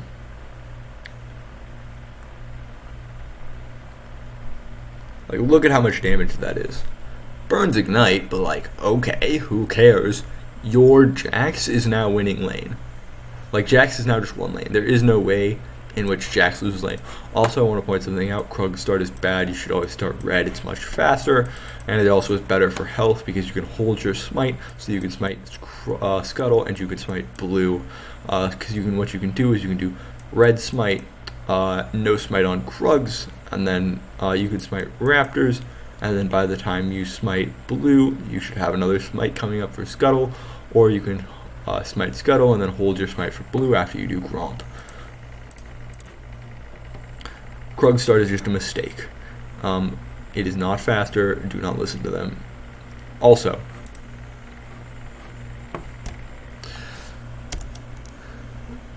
so this is another mistake as far as I can tell. I can't be 100% sure here. Hold up, we're gonna go frame by frame here. I need to check. Does he? Okay.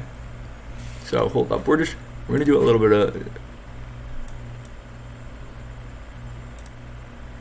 Why am I doing this? I want to see if he's actually doing this correctly. God damn it. Okay, now I gotta go back. So like I have spoken about multiple times in this sort of video series, if you all are paying attention to this, if you are autoing the one that has the highest health, you are doing it correctly. If you're autoing the one with the lowest health, you're doing it incorrectly. So which one goes down the most? Yeah, so this is a mistake. You can see here, boom, boom, boom. These two go down about, so what I'm saying is I'm saying these two that I drew a line through go down about the same amount. This one goes down a lot further. However, if we go back a few frames, you'll remember that this one had the second highest health.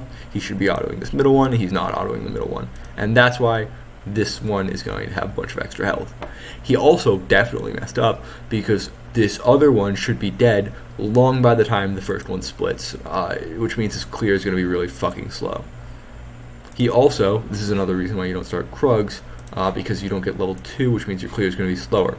So for example, if he had started red, he can go Palm Wave to start red, the little circle thing that goes down around him, and that will be faster. And then he can grab Shockwave on level 2 and go to Krugs, and then his clear of Krugs will be faster since he's not autoing as many times. Cool. What are we looking at here? Jack's going Brutal, Grasp, second win, good shit. Evelyn, good shit. Zed going Giant Slayer is very interesting to me, because it signifies that he understands that he is going to be playing against the Garen, and that his goal is to just chunk Garen out. Very good. Like the Giant Slayer a ton. Giant Slayer on Corki, makes sense. Pathfinder, meh. Good setup for here. Not a huge fan of Giant Slayer on Ziggs, but it's fine. Scorch on Garen, I don't like. I feel like you'd rather just take like a Giant Slayer or something, like just like a Brutal as well. I think it's just more efficient. I don't really like Scorch, but it's other than that, it's fine. Lee Sin going Vamp, fine. Also fine. Not a bunch of whole troll runes this time, which is really nice. A lot of people are going troll setup for their runes.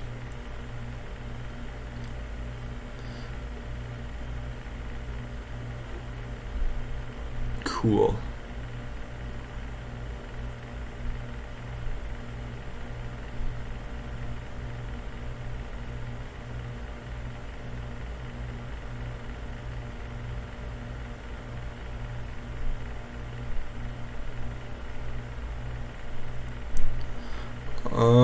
So early movement within the game, not a whole lot. You can see they're just kind of pathing straight down. Looks like Evelyn is a little bit ahead of Lee in terms of clear speed. I want to see if that keeps up, because if it does, I was right and I told you so. And that's what I'd like to maintain. I expect does she skip Raptors? Oh no. It's a client thing. But yeah, so it looks like they're actually maintaining the same speed, despite Evelyn starting about 5 seconds later, which is because Lee has a bad clear, or not as great of a clear, number one. And number two, because he fucking trolled on Krugs, like I said, he should have started red, it'll be a lot faster. So we're going to get done with this clear at about 2:20, I'd guess. Assuming he doesn't skip a camp. Looks like he might have.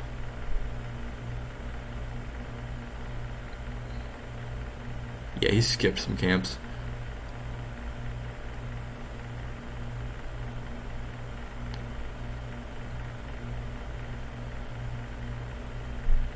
What the fuck?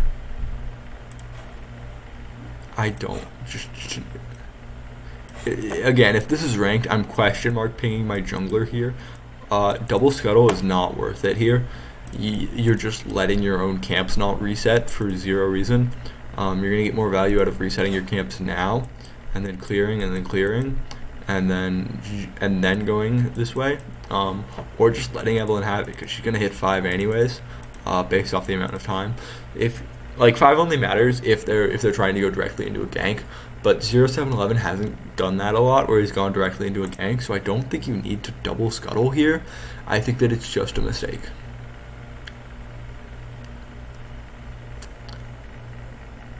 You can also see, look at the XP bars, right? We'll see what happens with the scuttle, but like he's not gonna have as much experience. He has less experience than 0711 because he didn't clear those 2 jungle camps. Like it was not worth it to double scuttle here. So that's mistake number 1, right? First of all, he's just not clearing his jungle camps. Like in what world is that the correct decision? It's not. So yeah, there's our mistake number 1. I'm not going to count, by the way. I'm going to lose track. I'm going to lose my mind, too.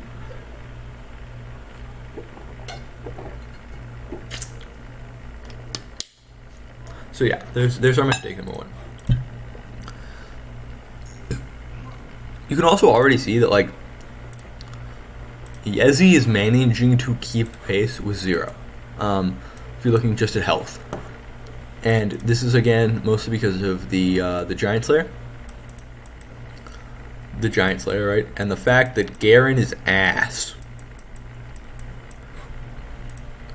He's not, like, bad, but, like, he is no longer the unkillable machine he once was. There's a reason that a lot of ADCs have become popular in the mid lane. It's because, like, the bruiser mid lanes have sort of fallen out of favor because they are no longer turbo good. They're only, like, really, like, they're only, like, good.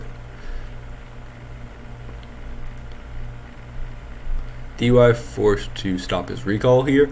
A bit interesting that Pan decides to stick it for me once DY is cancelled.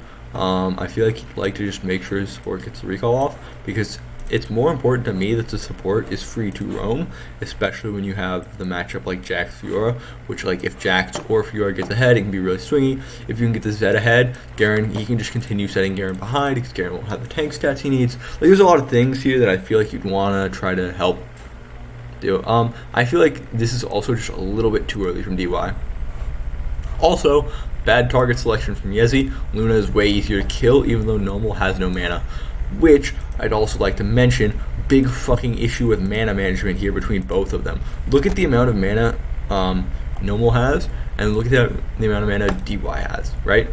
Obviously DY's spells aren't as costly, but like even then, there's just a huge issue of mana management here, at least in my opinion. Because it also forces him to flash.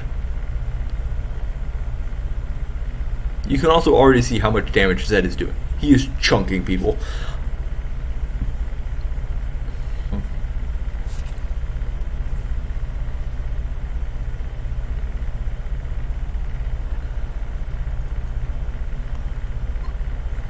I'm not really sure what Dawn is doing here. Like, it looks like he sort of flips between decisions. I think he's just trying to maximize the honey fruit or the sweet tooth gold here, and so he just decides to wait when mid calls that they're going to take honey fruit.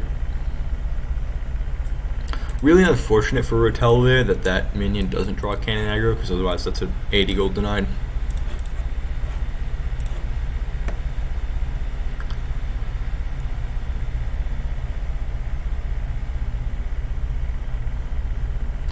So for those of you that were paying attention, I'm probably gonna be I'm probably just gonna point it out once I see it, but if I forget, pay attention to when these camps come up versus when these camps come up, and you'll notice a significant difference because again, he just decided to not clear his fucking jungle. I don't get it. Like it makes no sense to me.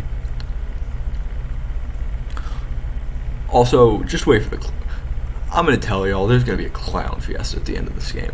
And I am going to lose my goddamn fucking mind at it. I can already tell. Just watching this game again making me angry. Did she just clear those? No, she just ran straight past them. I can't tell if she... I think she's clearing them. I think the HUD's just not showing correctly. This is what's really cool about 0711 and why I think that he's like actually sort of improved as a jungler. I don't remember his clearing being this good, at least in terms of WRL. I think that he's really improved in that sense, and I really like to see that. He's been freed from the fucking FPX curse. That team is fucking dog shit, and it just drags people down.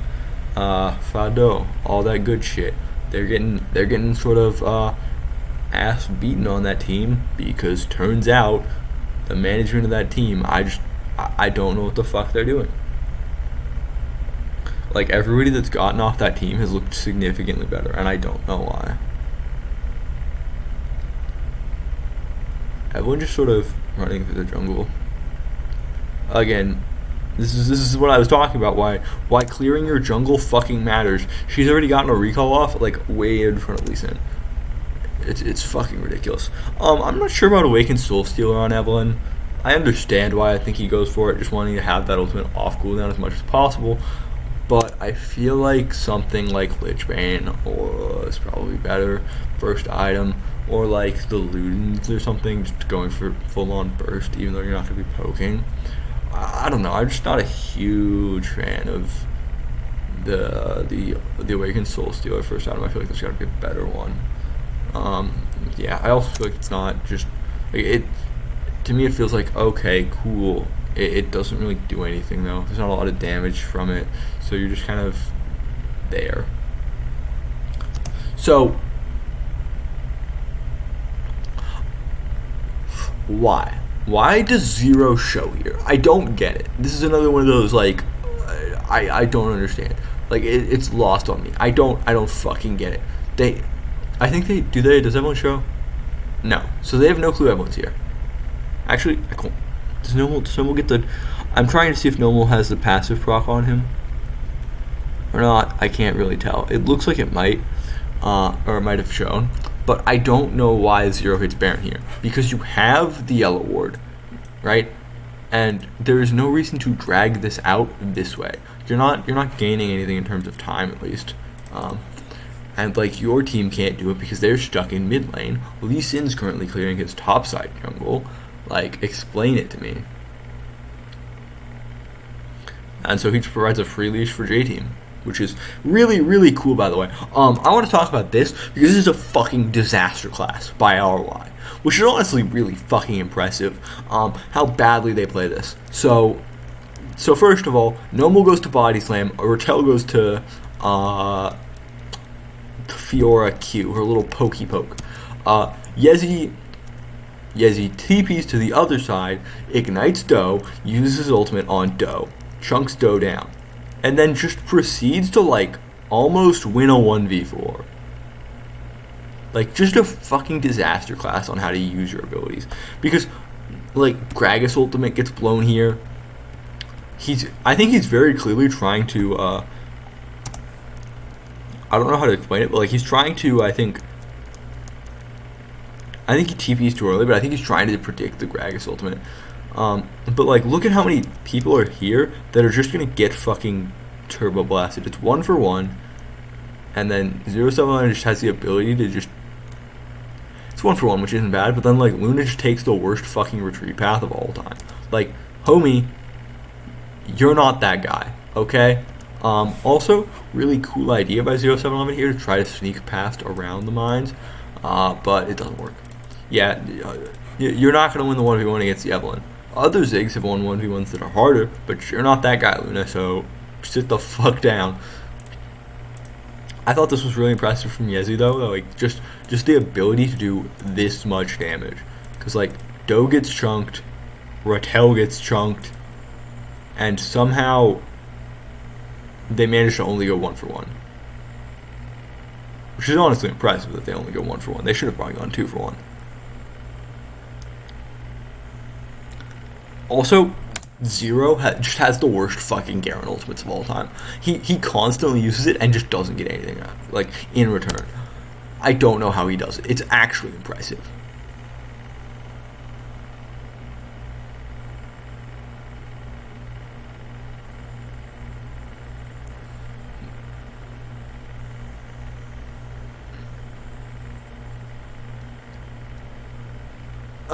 You'll notice 0711 oftentimes using the Evelynn ultimate sort of like a flash, which is, I think he's very liberal with his usage, which might be why he goes Awakened Soul Stealer. So it's interesting to see him playing in that sort of way, though. There's no chance for Yezi there, unfortunately, even if he TPs. Louison will follow him because of how the projectile works. I don't. Why did Nomal hit turret here? Can somebody explain it to me? He doesn't need the 75 gold for proximity. Like, if he hits it, he's just stealing gold from Ziggs. Like, you don't need this gold. This is a mistake. It is a mistake to hit turret if you're a support and you're trying to feed your ADC. In ranked, do whatever the fuck you want, because God knows those ADCs can't play for shit. But in competitive, I'm expecting you to try to hyper feed your ADC. And being 400 gold in front of the enemy support does literally fucking nothing here. Like the Warmog's armor, I'm generally just a fan of that. Stone Blade on Gragas, also, or Dead Man's Blade on Gragas makes sense as well, or Alistar makes sense as well, so all that good stuff is nice.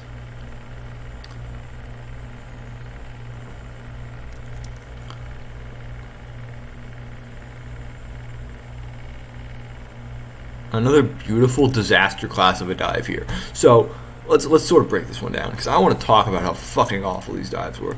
Let's go 0.5. So, right, you have 3 people coming in from 3 different angles. You have 1, you have 2, he can really choose, he has a bunch of angles here, and you have 3.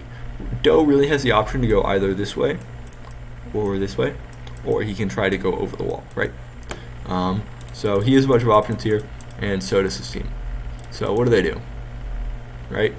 So Yezi sort of backs off earlier. If you remember, he was stood up here. He sort of backed off this way, realizing that there was a dive coming, and so he is backed off. Also, you've got Evelynn up here on the rotate down, and Pan out here coming this way to help back him up. So all we have to move fast here. That's what that means, right? Because you know that there are people coming. So what do? So Doe goes over using Safeguard. First of all, I couldn't tell you why he chose to specifically go over like this. I think that just walking around does the exact same fucking thing, and instead he just sits here for like 3 seconds, doing nothing. And like, no, there's nothing gained from that. They know you're here, right? Because it doesn't make sense for the Gragas to just walk this way. Like, this is like, okay, cool. Why are you here? And the answer is, there's gotta be somebody over here. Or he's just trying to zone you off turret. Either way, when you see the Gragas walking at you this angle, you're just gonna walk backwards. By the way, let's just ask a little question. Where's the body slam? Oh, right there. So Nomal's gonna body slam. What does the rest of his team do? Hit the turret. Hello? You can hit the turret all you want after you kill this guy, and after you kill this guy, right? There's nothing stopping you from hitting the turret then. However, if you hit the turret now, watch what happens. Damn, he just used his ultimate. The opportunity to kill him is gone. He's now protected. He sees TP here. He can then also use his W to probably escape this way. He has flash. He can flash out. And then these two are just fucking running for the hills. They just walked up, hit turret twice, and ran for the hills. Like, what is this doing? This is a fucking disaster class. So now Doe has taken turret aggro, and he's just going to take a turret shot for 0 fucking reason, by the way. I'm not even sure how he got fucking aggro at this point. So Nomal is now chunked. 0711 is coming this way, and then Doe has to go around again, right? So what the fuck do you do here? You need to retreat. Doe should be moving this way. Nomal should be going this way, up out the lane like this, like that, and Ratel should be retreating that way as well. What do they do instead? They go the wrong direction. So going this way is bad, because 0711 is coming down from this side. And you know that he's coming down from this side because I'm pretty sure his Raptors were up. I'm like 95% sure they also saw the Raptors come up. And when the Raptors are up, they're going to be at Raptors. So he flashes, hits this, doesn't get the kill. Awaken Soul Stealer diff, by the way. And then they're able to get out. That said, what a fucking disaster class. Because what you need to do here is you need to choose who your target is, right? When you're diving, you have one of 3 objectives, right? I'm gonna say technically you have one of 3 objectives. So And this is gonna be, you're gonna kill, right? You're gonna kill the enemy. You're gonna turret. You're gonna hit the turret, right? You're gonna hit the turret a lot. Or 3, you're gonna zone. You're gonna zone the enemy off wave, right? You might not hit the turret, but you're just trying to get them back here so that you can force them to have a level disadvantage, and then that's it. The reason I say this specifically is because this is only a strategy early game. What are you doing zoning them off the turret? You're denying gold and experience. Okay, cool. They're level 9. Who gives a fuck? So what you need to do is you need to decide, are you killing Pan, are you killing Yezi, or are you killing the turret? And the answer is none. Like, you have one guy going for turret, or one guy going for Yezi, one guy going for turret, and one guy just kind of... Okay, that's not fair. Actually, I should probably say one guy going for Pan, one guy going for Yezi, one guy doing some shit, I don't fucking know, because somehow, like, one guy doing both, and then one guy hitting turret. Like, you need to make up your fucking mind. Talk to each other. This is a fucking competitive game where you have to speak. Back to normal speed. Oh. This is the issue with watching it 2x like I do a lot. I get used to this, and I'm like, oh, why does it look so slow? And then I'm like, oh, I'm on normal speed.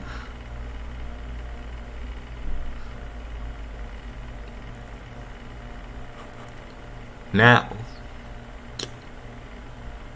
Huh. Look at that. They don't dive when they don't have to, right? This is also something you can do. You can just kind of sit here, right? Just let somebody hit turret. Boom. They just hit turret a few times. They escort the minion wave in, and boom. Damn, wild how easy that was for them, right? Like, they didn't expend things. So look at the turret's health right now.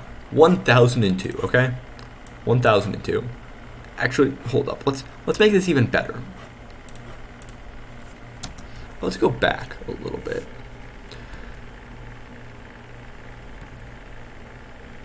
So 2407, they're going to get it down to about 697. 669. 1002, 513. They get 500 damage. So basically they lost no health to get 500 damage. These guys lost about, like, almost all of their health for 1600 damage. The trade is not worthwhile there. The trade is not even. The trade is in favor of J-Team. They executed better without actually executing. This is why I'm saying RY is a fucking fraudulent team that's bad at the fucking game, that doesn't know how to play the fucking game. Because this shit keeps happening to them. They keep losing simple things. What's the odds Zero has to ult here way too early? This is a really good jump by Dawn, actually. I think it cuts off a lot of angles that Doe was looking for, because Doe was probably trying to look to go here and then kick this way. And so just jumping over here makes the kick a lot harder, because you can't really kick this way as effectively because you could hit the wall.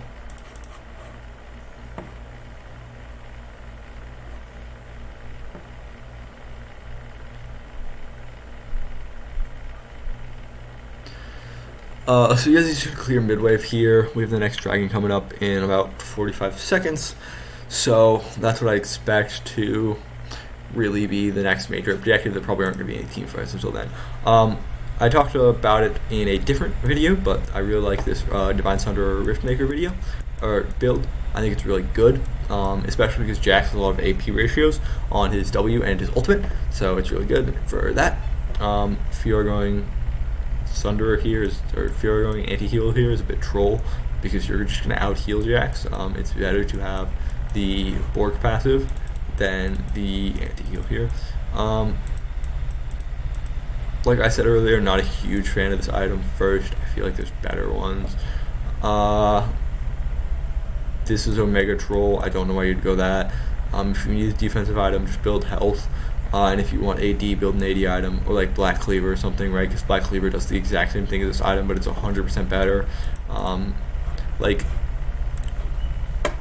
I've spoken my piece on this fucking dog shit item before, but it's just not good. Black Cleaver does the same thing as it, but Black Cleaver is just better. So if you're going to do this, buy Black Cleaver instead. Speaking of Black Cleaver, good Zed build. I really like where this is going. It's nice. It's got some penetration. You got the armor reduction, armor pen. You're doing good there. Black Cleaver on Garen. And then the usual Garen fucking kitchen sink assortment of random shit that you're going to buy. Corki standard build. Ziggs standard build. Gragas, I like the investment into AP reduction early, or MR early, with Mercs, and with this, I think that you probably should buy just maybe like one armor item, and the rest is just going to be like MR and health, and then you're chilling as Gragas. Cool. That's what I got.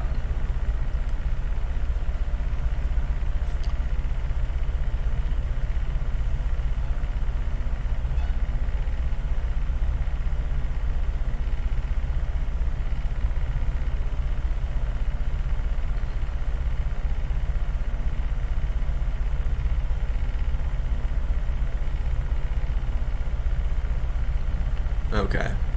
So scouting bot. I wouldn't be surprised. It's a very common thing. But once turret gets below about 300 health, probably more like 250, you can just kind of walk up and auto it a few times, and as long as you have enough health, you'll be fine. So it wouldn't surprise me to see, like maybe DY walk up and tank so that like Corki can get turret, or like Zed can get turret, or Jack just have to walk up a few times and try to kill it. Something like that wouldn't surprise me. Other than that, nothing really interesting to talk about yet. So they did see that ward, so DY is just going to go and clear it. Yep.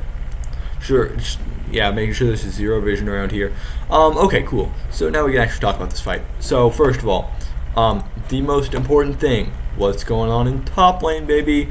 Hey, is there any wave clearers? Any wave clearers? Other than that, you can see Zed on the flank here, Garen here in mid lane. Hopefully he goes this way. Spoiler, he won't. And then you've got 3 here, you've got Doe, you've got Luna, you've got Nomal. Not sure why Doe is standing so far back. You want him to be about here, where I just do the circle. Or like right about here, sort of trying to get close to the dragon, but not necessarily tanking the damage from it. Other than that, DY right here, you're probably going to have 0711 go on the flank like through this direction. He might go around this area. It's really hard to tell whether you do or don't. He should have flash, right? Yeah. It looks like he has flash. I can't tell right now because of the bar down here, but it looks like he has flash. And if it doesn't, he'll have it up soon. And then Rattel probably just going to come through here and try to seal off this area to make sure that the Evelynn can't get on the flank. If he doesn't, he's trolling. Evelynn does not have flash, but she'll have it up in like 10 seconds, yeah. So yeah, Rattel just sealing off the flank. They have a ward there though.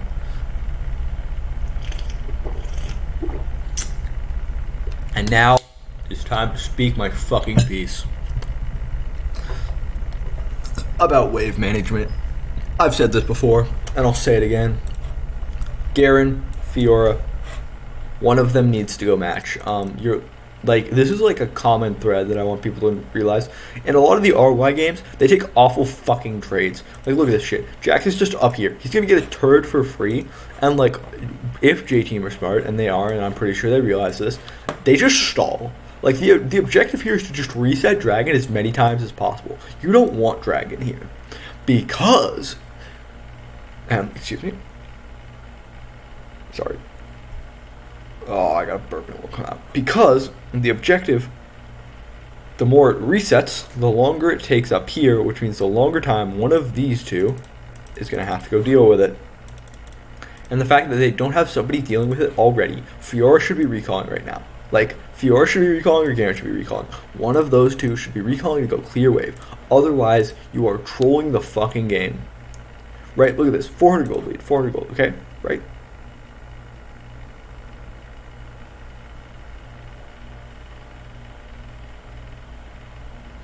Boom. 1.5k gold lead. Zed's pushing in mid turret. They're just, like, they have realized, which a lot of teams should fucking realize, RY has dog shit fucking wave management. They can just push this shit in, and then push this shit in, and eventually they will have to respawn, or RY will just give up their fucking turrets, because they have zero clue what they're doing. This team lacks any sense of foresight. This is what I was talking about when I say this team has zero fucking plan. They're just like, oh, we'll just all go to Dragon. Cool. What the fuck are you playing? Ranked? No, no, no, no, no, no, no. This is just not okay. You need to have waves here or here, especially mid-wave. Like, this is the 4th or 5th time I've been on here, and I've talked about RY just giving up mid-wave prio for zero fucking reason. This team is fucking abysmal. They don't even win the team fight. Look, like, J-Team's not even trying to win the team fight here, right? You can just tell. They don't need to win the team fight here. Because what they've realized is oh, I can just go hit turret. Dawn isn't going to be able to get the turret, unfortunately, because he doesn't have a big enough winning wave. But look at them. Now they're just stopping recalls, right? This is textbook. This is fucking textbook shit, and it's great. And I love it because this team is dog shit, and they deserve everything bad that's fucking happening to them. At least in game, not in real life. They could be wonderful people. I couldn't care less. They're fucking dog shit in the game. So first of all, right, they know they're recalling, because I'm pretty sure there's a ward there. It's hard to tell right now, but I believe there's a ward there. There's not. It's the ward in the back, right? They know that they're sitting here. They know that Zero is recalling, so they have a good idea that somebody's recalling this brush. Zero Cell, I don't think he's going to move forward to stop them. He flashes forward too, which is really, like, it's a good play, because look at this. Suddenly, you've gone from a 1, 2, 3, 4 V4, a 4v3 to a 2v3 because they're being forced to back because they don't have good wave management, so they're just giving it up. That said, they give it up as Luna retreats because the Zed has mid prio, right? Think about where the Zed is.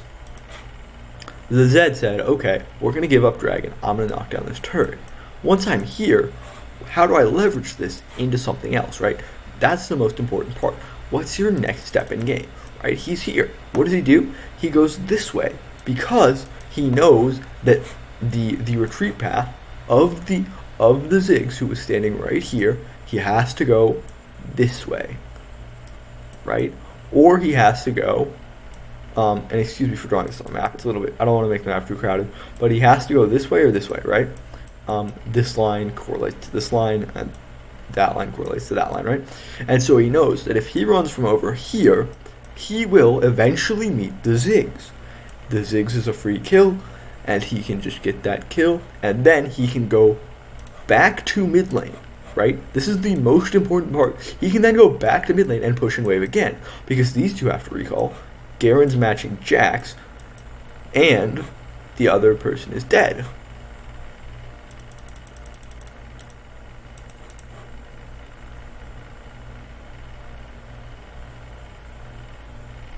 He doesn't actually go back to mid lane. Oh, Lee Sin wasn't dead. He's just hidden. My bad.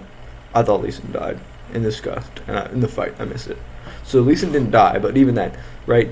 The poor recall timing from Garen, because you saw Garen recalling here. He goes back. It makes it a 2v3, right? So they get the 2 kills, and as they retreat, Zed cuts off the retreats and then backs out because he doesn't want to go mid lane again because he sees the Garen doing the spin to him. That was textbook shit. Right? Because this is what happens when you give up wave priority. When you give up wave priority, the enemy forces you to move, right? Because the number one most important thing in League of Legends is your Nexus. And when you give up wave priority, you give up the ability to protect the outer turrets, which protect the Nexus. And once you have that, the enemy can make rotations based on the fact that you're going to have to meet them there. Since you have to meet the enemy here, right? Let me do this in a bit of a better way. Blue. So blue is obviously the blue team here. Red is obviously the red team.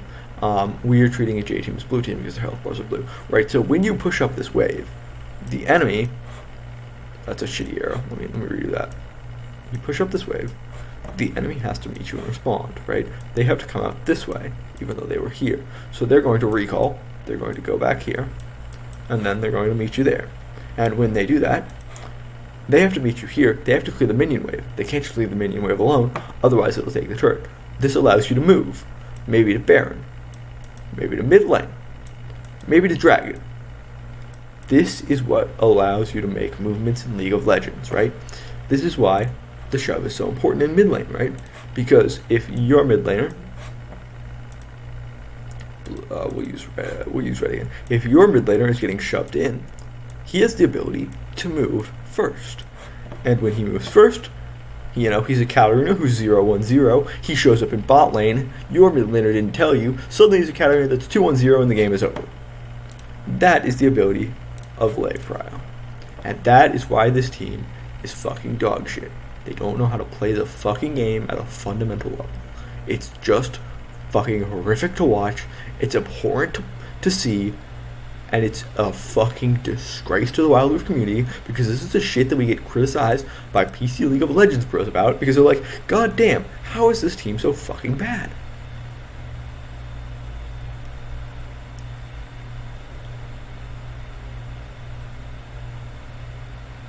Anyways, moving on. Back to the neutral. You can see Jax just keep pushing out the wave. Fiora, same shit on bot side. She's going to be clearing this wave. And then mid lane, you're expecting Ziggs, you're expecting Corki to just kind of do the shove dance back and forth.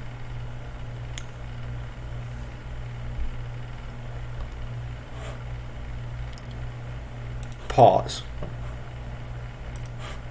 Look at where the wave is. The wave's gonna meet here. The wave's gonna meet here.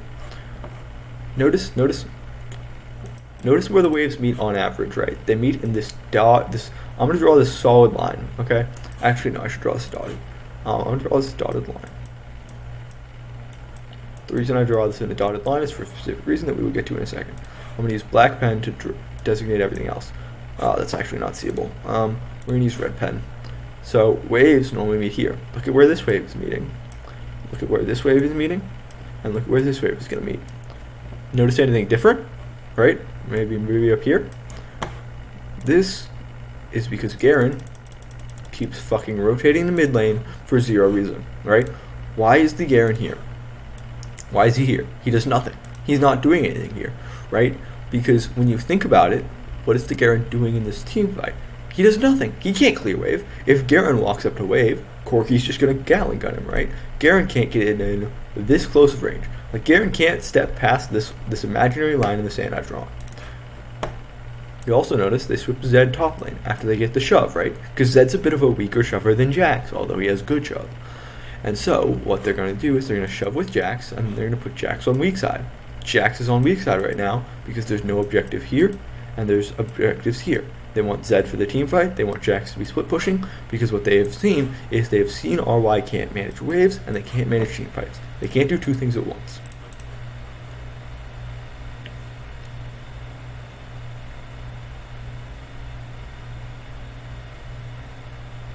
And now look at this, right? Now look at how many people are going to move top lane. 1, 2, 3, 4. Now watch what happens mid.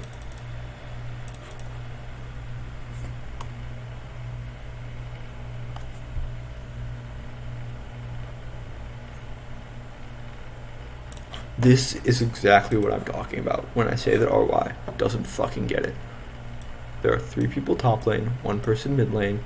Mid lane is now getting shoved in. Jax now has shove in bot because Fiora is moving top for some fucking reason. Explain this to me. Explain it. Explain it. Why the fuck are you doing this? It makes no goddamn sense. Oh, Fiora probably just recalled, actually. That's my bad if she's not moving top. It looked like she was moving top there for a second, which was like, why the fuck? And now, look, because they gave up mid, right? Because all 3 of these people moved top, the enemy was able to shove in the mid wave and then move this way. And because they can move this way, they can cut off these rotations back to the red team is trying to do, back to the safety of their turret. This is a fucking disaster class from KTRY. Now, you'll notice they don't actually cut it off. They don't opt to actually cut it off here because it's not worth it. It's not worth the fight. Because what they've noticed is they don't need to fight to win this game.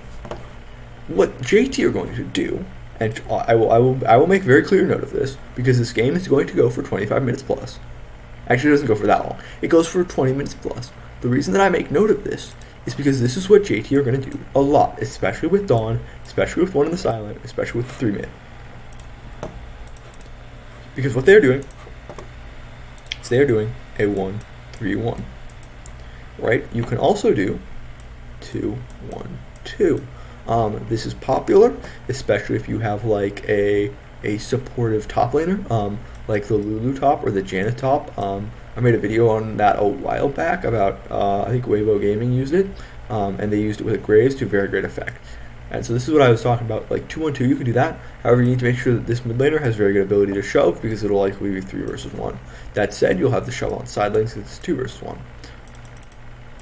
So you'll have the disadvantage here, but you'll have the advantage on these side lanes with the Enchanter and the support. Noticeably, the Enchanter would play top lane or mid lane in this specific composition. It's also possible to do things like 2-2-1, trying to mitigate the loss for the 3 versus 2, and then just accepting that you're going to lose the 2v1, or basically like if you're... So these are really the options that you have, right? So let's compare and contrast. Let me give me 1 second to get rid of this line. Okay, so 2-2-1. So comparing and contrasting here, where are you going to win if you play each of them, right? You're going to win the 2 lane here. You're going to win the 3 lane here. And then you're going to win these 2 lanes here. So you have positives and negatives to each one. The ideal is that if you're playing this 2-2, this 2-1-2, right? This one, the ideal is that this 2 will match the 3. If you're playing the 2-1-2, the idea is that the 1 will match the 3. However, they will just stop the shove from getting too big, right? So if the wave gets to like right here, the Ziggs will just make sure it doesn't get any closer, right? He'll just he'll start here, and then as he needs to, he'll slowly shift back. And that's the idea. Cool. Continuing on. And now what you'll see, J-Team, is they have let the wave actually get this far, right? Because if you remember, J-Team had moved this direction. They could have pushed this wave a lot further if they wanted to, right? They could have just pushed it this way. But what they're content to do is they're content to keep these guys ping-ponging. They want to go you want them to go here, and they want them to go here, and they want them to go here, right? They're moving back and forth a lot, which is going to cost a lot of, right? Like, they're just going to have to think about where they are a lot. And it's going to make them slower in terms of the ability to comprehend other things, right? Because it doesn't look like they're used to this sort of thing.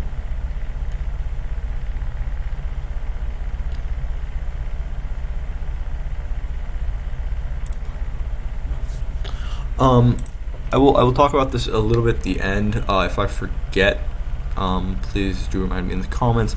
But I want to talk a little bit about how you counter if you can't push out waves, or like if you feel you can't push out waves in certain areas of the map. See, because now you can see, yes, he's just pushing the wave this far, and then he's like, cool, I've got it to where I need it to be. Now I can just back off and let the rest of my team do the work, because they're splitting in a 2-1-2, 2-2-1 now, right? And now what you'll notice is that while the rest of the team is recalled, right, this Corki is able to match the Ziggs and the Garen fine.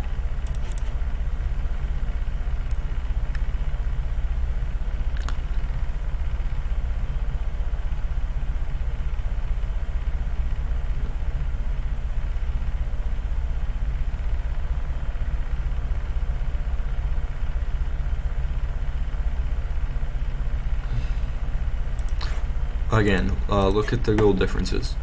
Turret gold. This is probably more kill gold. I don't think Corki's gotten the full turret. But again, the Zed here, even though he has 2 deaths, right? He's missed a lot of XP. He's even 0.3 up because of that solo turret gold.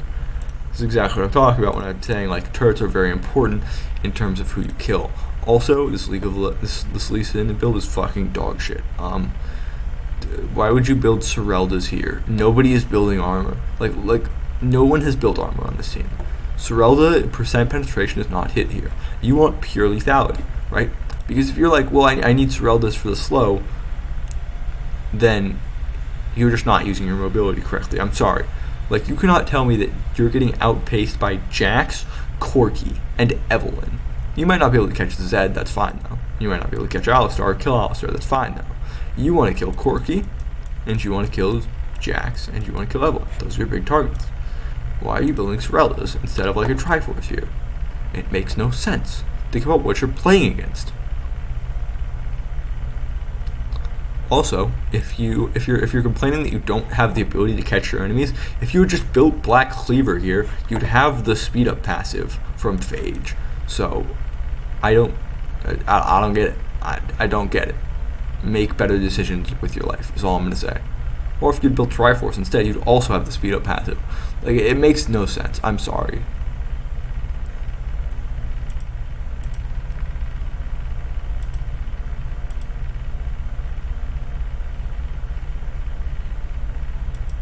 So, what's important that's going on here? Is so Yezi sees this, and I think he I don't know. This is one of those things where it's like I don't think you necessarily need to immediately ult, but I think he just smells something. He's like, there's something in the water here.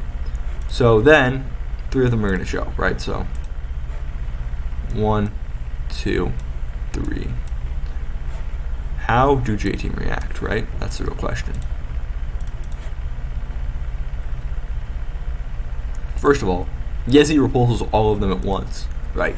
This is a big win because it means that you have a 1 that can match 3. So it means that they have no way to get wave pressure.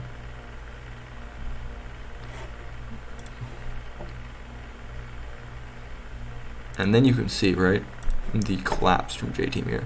And I don't mean like they're collapsing as in like they're playing poorly. They take the space that is about here and they shrink it down to about there, right? What they've taken is they've taken half the map, right, like where they can be almost all the way through there, and they sort of shrink it in to this space. And that's really good because it means that RY can't actually use the fact that they've gotten the shove, right? Like RY has gotten shoved, so what do I expect them to do? You expect them to try to rotate, right? Get onto Baron. That's why J-Team immediately collapses. They take this space, and RY can no longer rotate on Baron. They have to back off. It also doesn't help that they got chunked and just fucking demolished by Yezi, but that's another thing.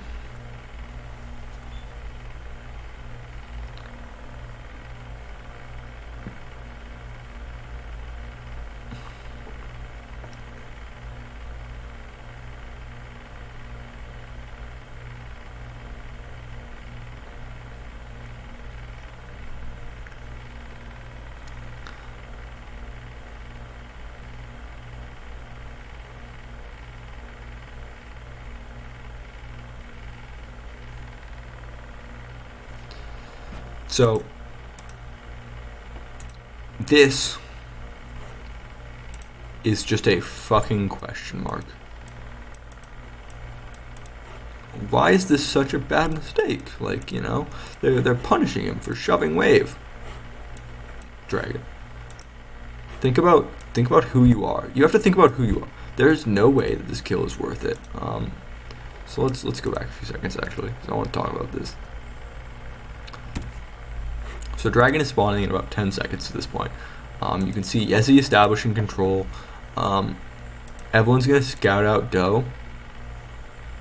And then Doe sort of goes off vision, right? So Doe is dark here. They don't know where he is. So they know a few things, right? So they know that one is here. They know that one is here. And they know that one is here. And they know that Lee Sin was in this area a few seconds ago. However, he could have moved over here. He could have gone, like, he could have pathed around back, trying to stay out of vision. He could have gone this way. However, I would expect, and I think most teams would, that he does this. Because you're posturing for Dragon, you want to get that Infernal Dragon, make sure that you get that nice damage buff and the extra ability haste. What does Lee Sin choose to do? No, I will not be stopped. He goes top lane. So first of all, right, this means 1, there's no one to answer this, right, because they see all of them here. They know they're all here still. There's nobody to answer Zed on the side lane. Number 2, it means Dragon is now free, because Lee Sin cannot get back to Dragon in time before Evelyn can smite, unless Evelyn dies for some reason. However, 0711 might troll every now and then. He's not a fucking idiot, unlike Doe.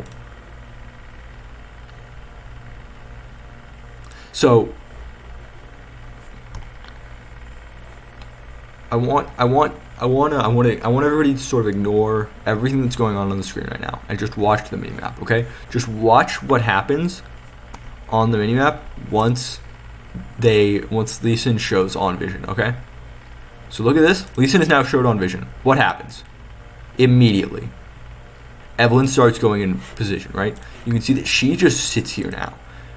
While before she was trying to sort of back up and stay out of range, right? You saw how she'd back up, like, hold up, let me just clear this. She'd back up like over into this area and try to like make sure that she wasn't showing. She is now showing. She does not care because they have man advantage. There's 2 here, there's 3 here.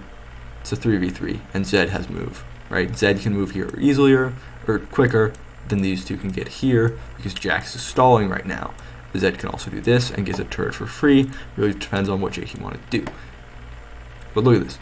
The other thing is, as he's collapsing, look at how fast that collapses, right? And then immediately they just back off once he's dead.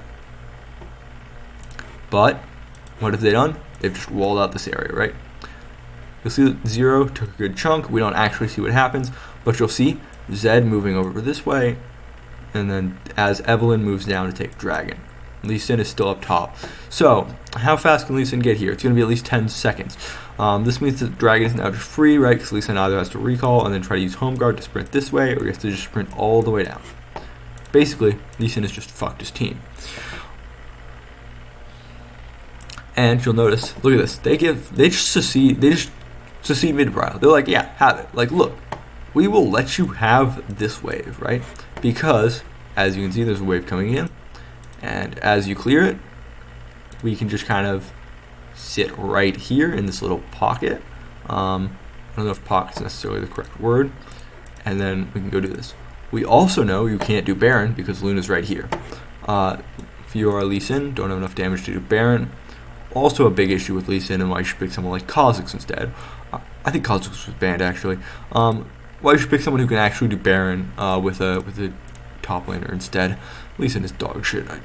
I just need to say it one more time. But yeah, they know Lee Sin can't do Baron. Here's the other thing, right? Let's say these guys start making a retreat towards Baron, which they should be doing right now. They can just leave 0711 here and then have Pan rotate up with them, and it will be a 3v5, but it is still a fightable 3v5 and a winnable 3v5. Why do I say they should be doing Baron right now? Well, look at the wave state, right?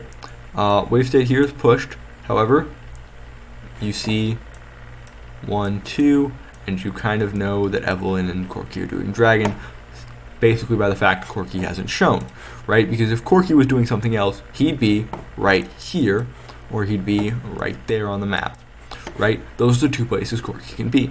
Otherwise, he's in base, in which case Baron is also free, right? So if Corki's here, if he's here, or if he's here, either way, he has no way to get to Baron easily, right? Which is up there. Next, why should we be doing Baron? Well, you have wave push and top, you have your jungler literally right there, and you know that they're doing Dragon, right? You should be trying to trade objectives that you cannot contest with objectives on the other side of the map, right?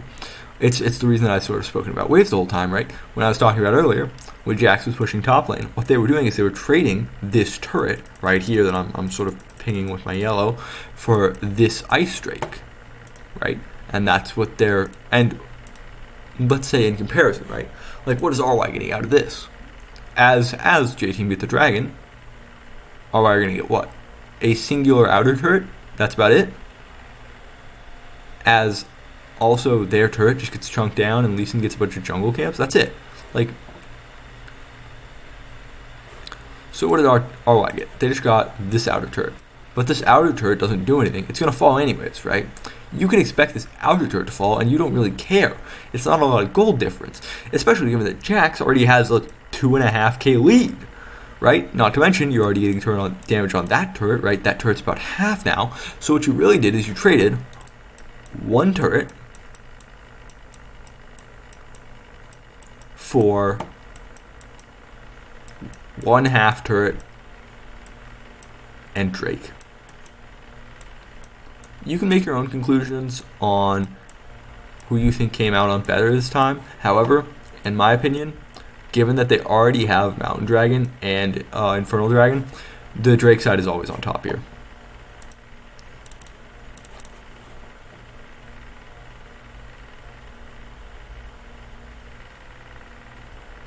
So yeah, now they're just going to clear out wave, push it back forwards.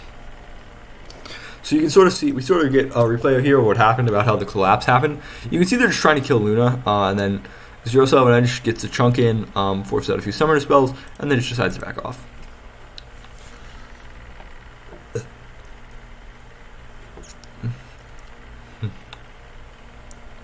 So now Elder Dragon, coming up in about 2 minutes. So how are we going to posture for this? How are we going to fight? You can see Jax just making sure the wave doesn't get too close to his turret.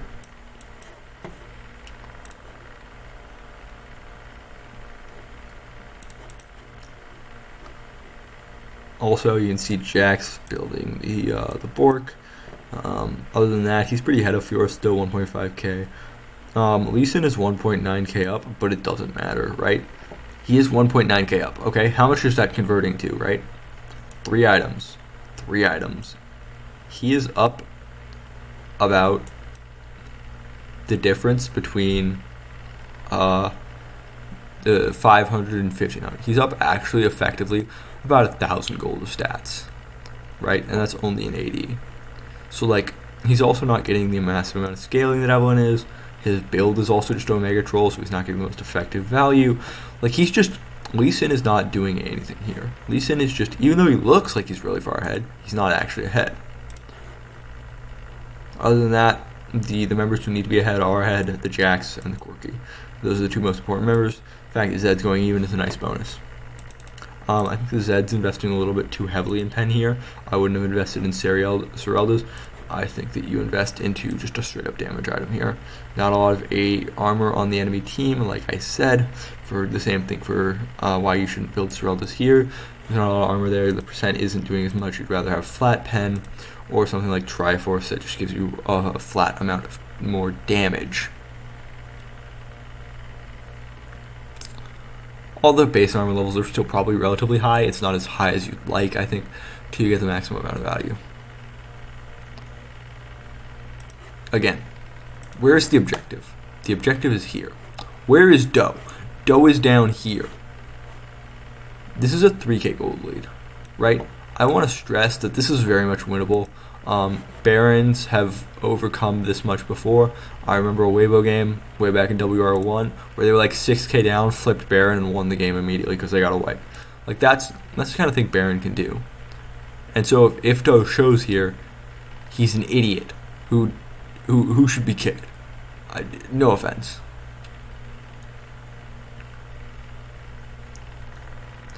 Oh, wow.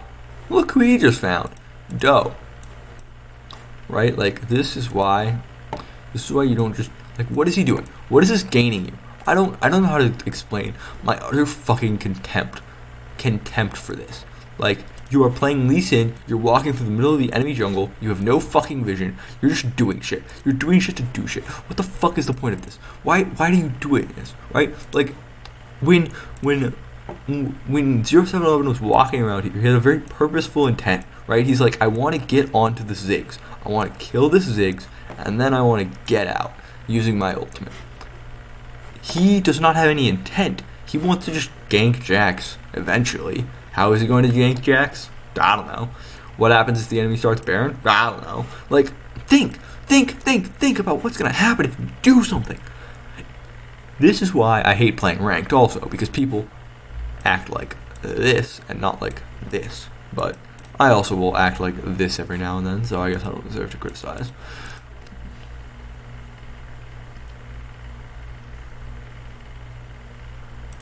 Again, 0711, I think, does a really good job here of just making sure that the support doesn't die, right? Because if Gragas has the opportunity to get a cask off here, it's really weird, but because of the charm, it's really hard to sort of go in, and it doesn't feel like you have a lot of opportunity to go in. And then Rattel just gets what looks like actually just ganked off of the Zed play here, which is really good.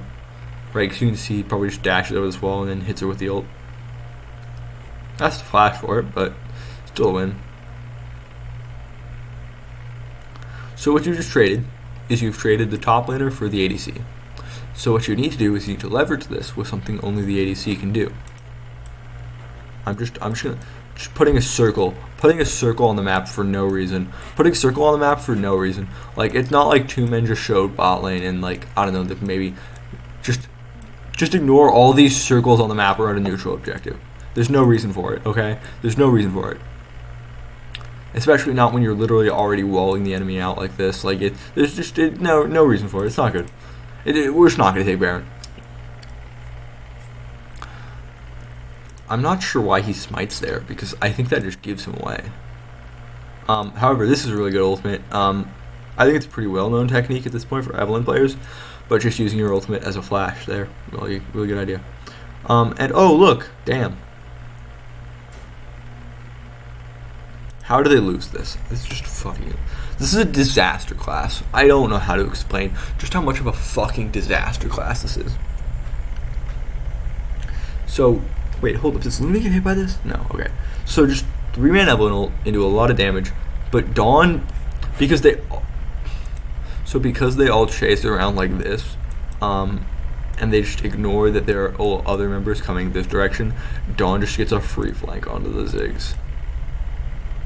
And then he's just fucking donking him for 8 billion damage.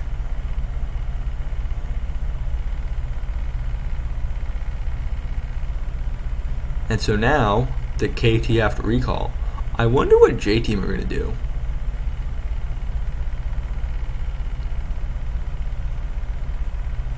Apparently not Baron. Oh, they're just going to do Elder instead. Look at that. Damn, immediately onto the neutral objective. Wild how when they get a man advantage, they immediately go to try to secure an objective from it instead of doing something that is fucking useless. Wild.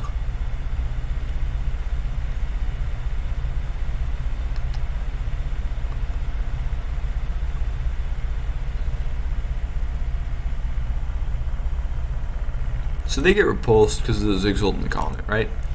And so now it's more, we just got to make sure that they don't get the Elder, and we can get resets off, and boom. Now, why KT don't continue to do Elder here is beyond me.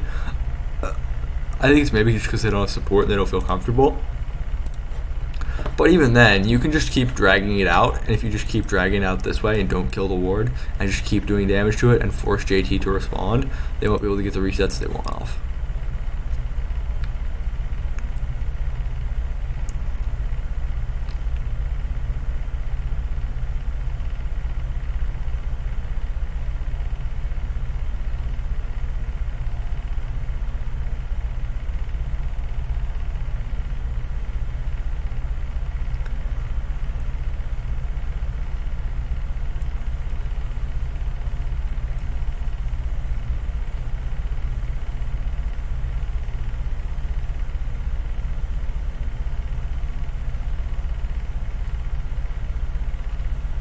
So now the game is reset back to neutral.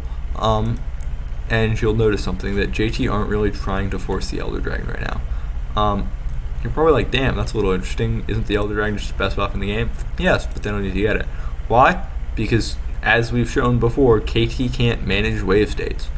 Like, if they try to touch wave, JT aren't super worried about it. Not to mention, because Dawn is a lot stronger here, like, he's just going to trade.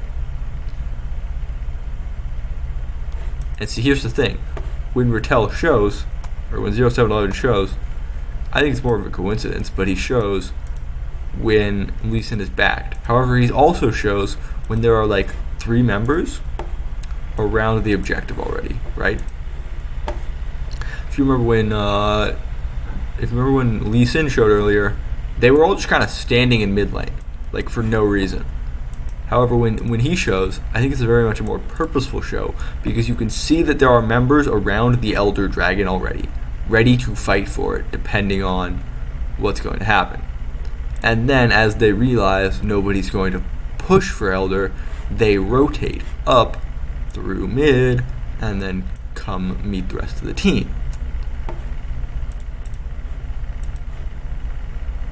Again, another really fucking early ult from Zero. Like, this is never going to kill Evelynn, so why are you popping your ult there, buddy?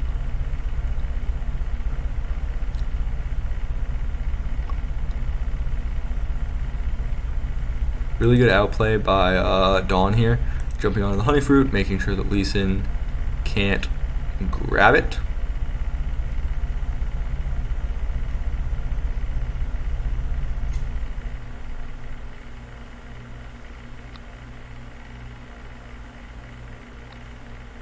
And again, Yezi just fucking playing really well in this Zed. So this team fight doesn't look great so far, right? Doe got the first kill on the Jax, who was a big source of damage. 0711's kind of got to retreat here. He's been chunked out. That said, you got a 2v3 here that's kind of winnable. Your Alistar still has a lot of health. Your ADC's at full health. But what's really nice is Yezi comes in here and just boom. These two members are out. So it's now a 3v3. And 0711 can come back to the fight if he feels comfortable enough to. Right, because Ziggs forced to stasis, Ratel gets chunked by the ADC here and killed. And although Yezi is forced to stasis, there's really no kill threat on him, right? So you can just kind of TP back and forth if he needs to. And then once they chase too far on this, he can TP back and forth until the Ziggs.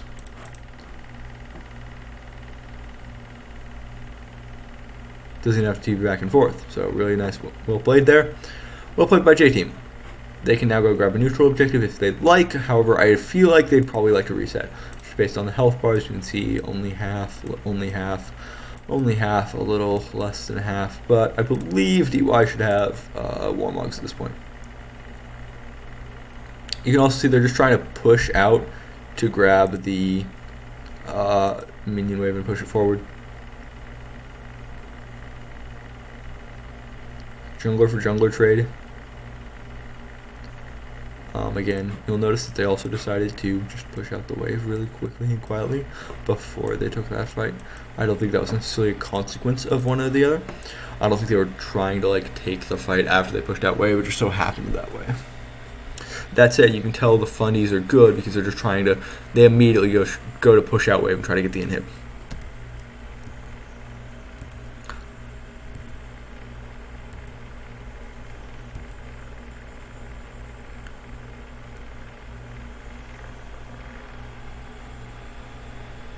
Turret's still up, but waves are really favorable for J-Team, as you can see. There's one right here pushing up, there's one right here pushing up.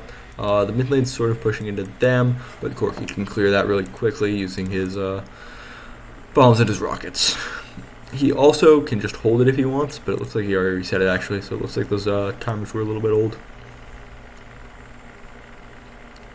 So here's what's really nice here is 0-11-11, because his invis just runs up this way. And then Yezi's like, oh, I don't even need to recall, I can just hit this turret, and I can take it down.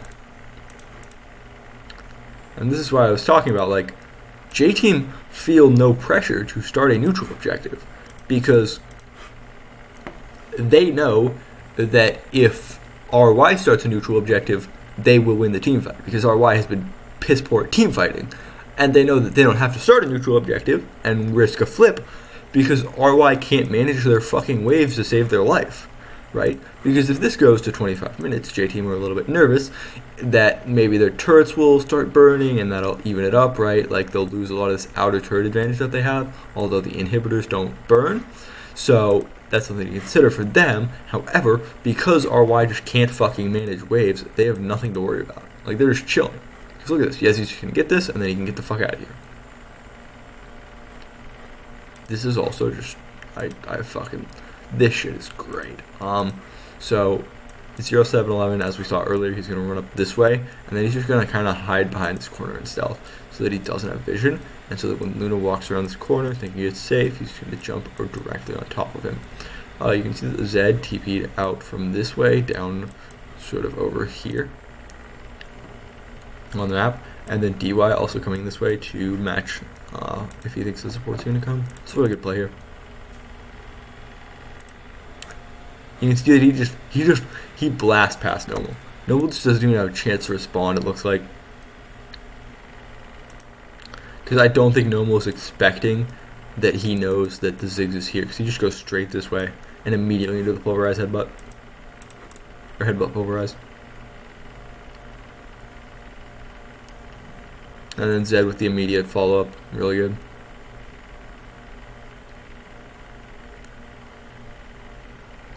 And then now that they don't have the damage threat, again, question mark, what are you doing here? Right? Like,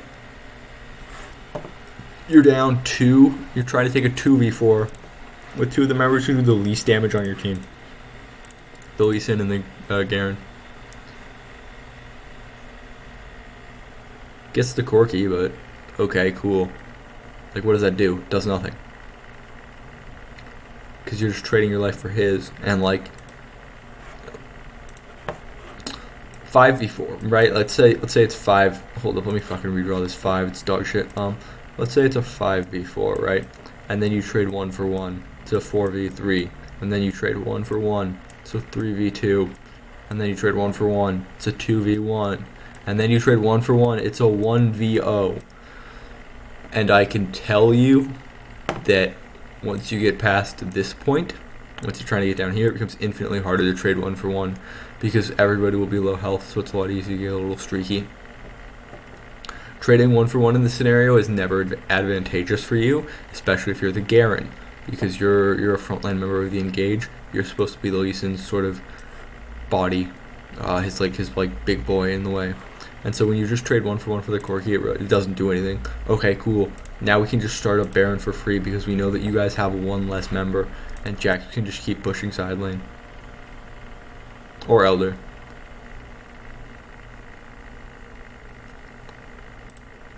And then as Nomal comes in, he's just forced out by DY, JT 0711.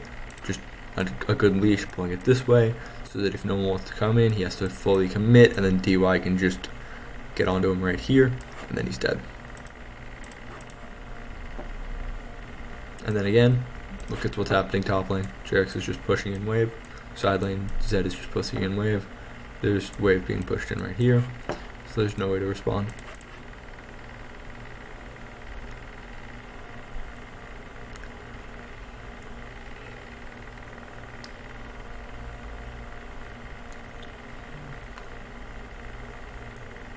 You can see that the Fiora just had to move top lane. You just saw her in the corner here. So you can see that the Jax is doing what he needs to get the job done.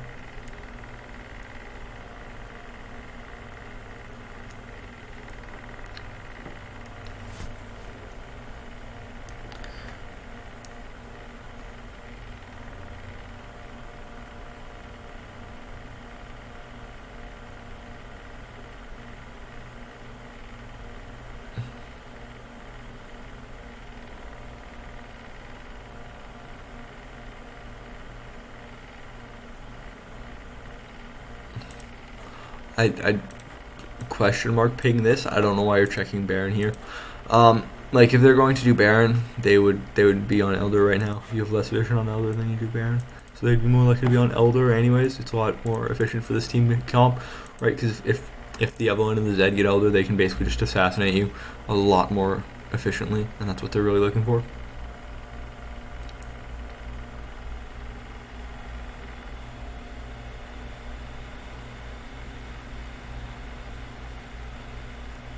Not sure what 0711 was thinking running directly into the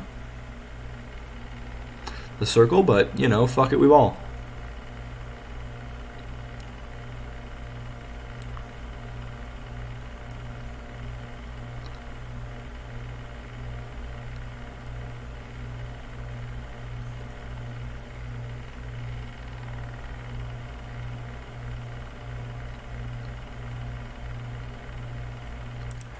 This is what I was talking about in draft, where Garen is no longer the ultra tank that he once was. He dies very easily, right? Like you can just see that they just do a ton of fucking damage to him. He immediately goes down. There's no way to trade, and then Nomal also gets just chunked beyond belief. Dawn Flash, Counter Strike, and game is over. Like you can just tell that JT feels zero pressure in this game. They are like, oh, we are just going to chill and we are going to win the game. There is no way that the enemy team can win the game. Like, this is just... God, I can't fucking stand this team. Like, why is the Fiora pushing up this hard? She's never going to get inhib. She can't. If Fiora can't get inhib there, there's zero chance Fiora gets inhib. And even if she does get inhib, it doesn't matter because they will just send Jax to this lane and Jax will match her. And she won't be able to kill Nexus against Jax, so it doesn't matter. Like, getting inhib there is just a futile fucking...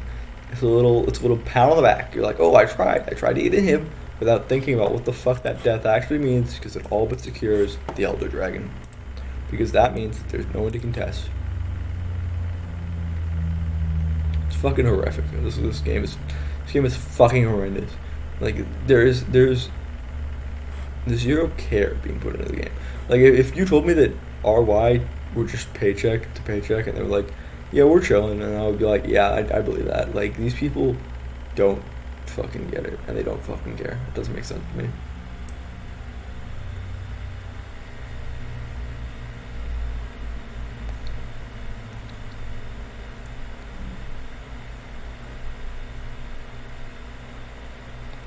Again, just the free kill there. A really nice headbutt though, and the game is over because they do have Elder. Like you don't win through Elder Dragon. It's just not a thing unless you're actually good at the game. I say actually good at the game because you all know my thoughts on how good at the game RY are. So they're just going to continue to push wave in, and game will be over. Again, you can see what I was talking about a little bit earlier, where like once it hits a certain amount of points, health on a turret, you can just kind of dive it, and Garen and Jax just do that, and now the game is over. So they're just gonna kill the Ziggs, or not, or they're just gonna use the kills, and they're gonna fucking kill the Nexus. I can't fucking do this anymore. I'm not gonna watch the J Team game. We're done.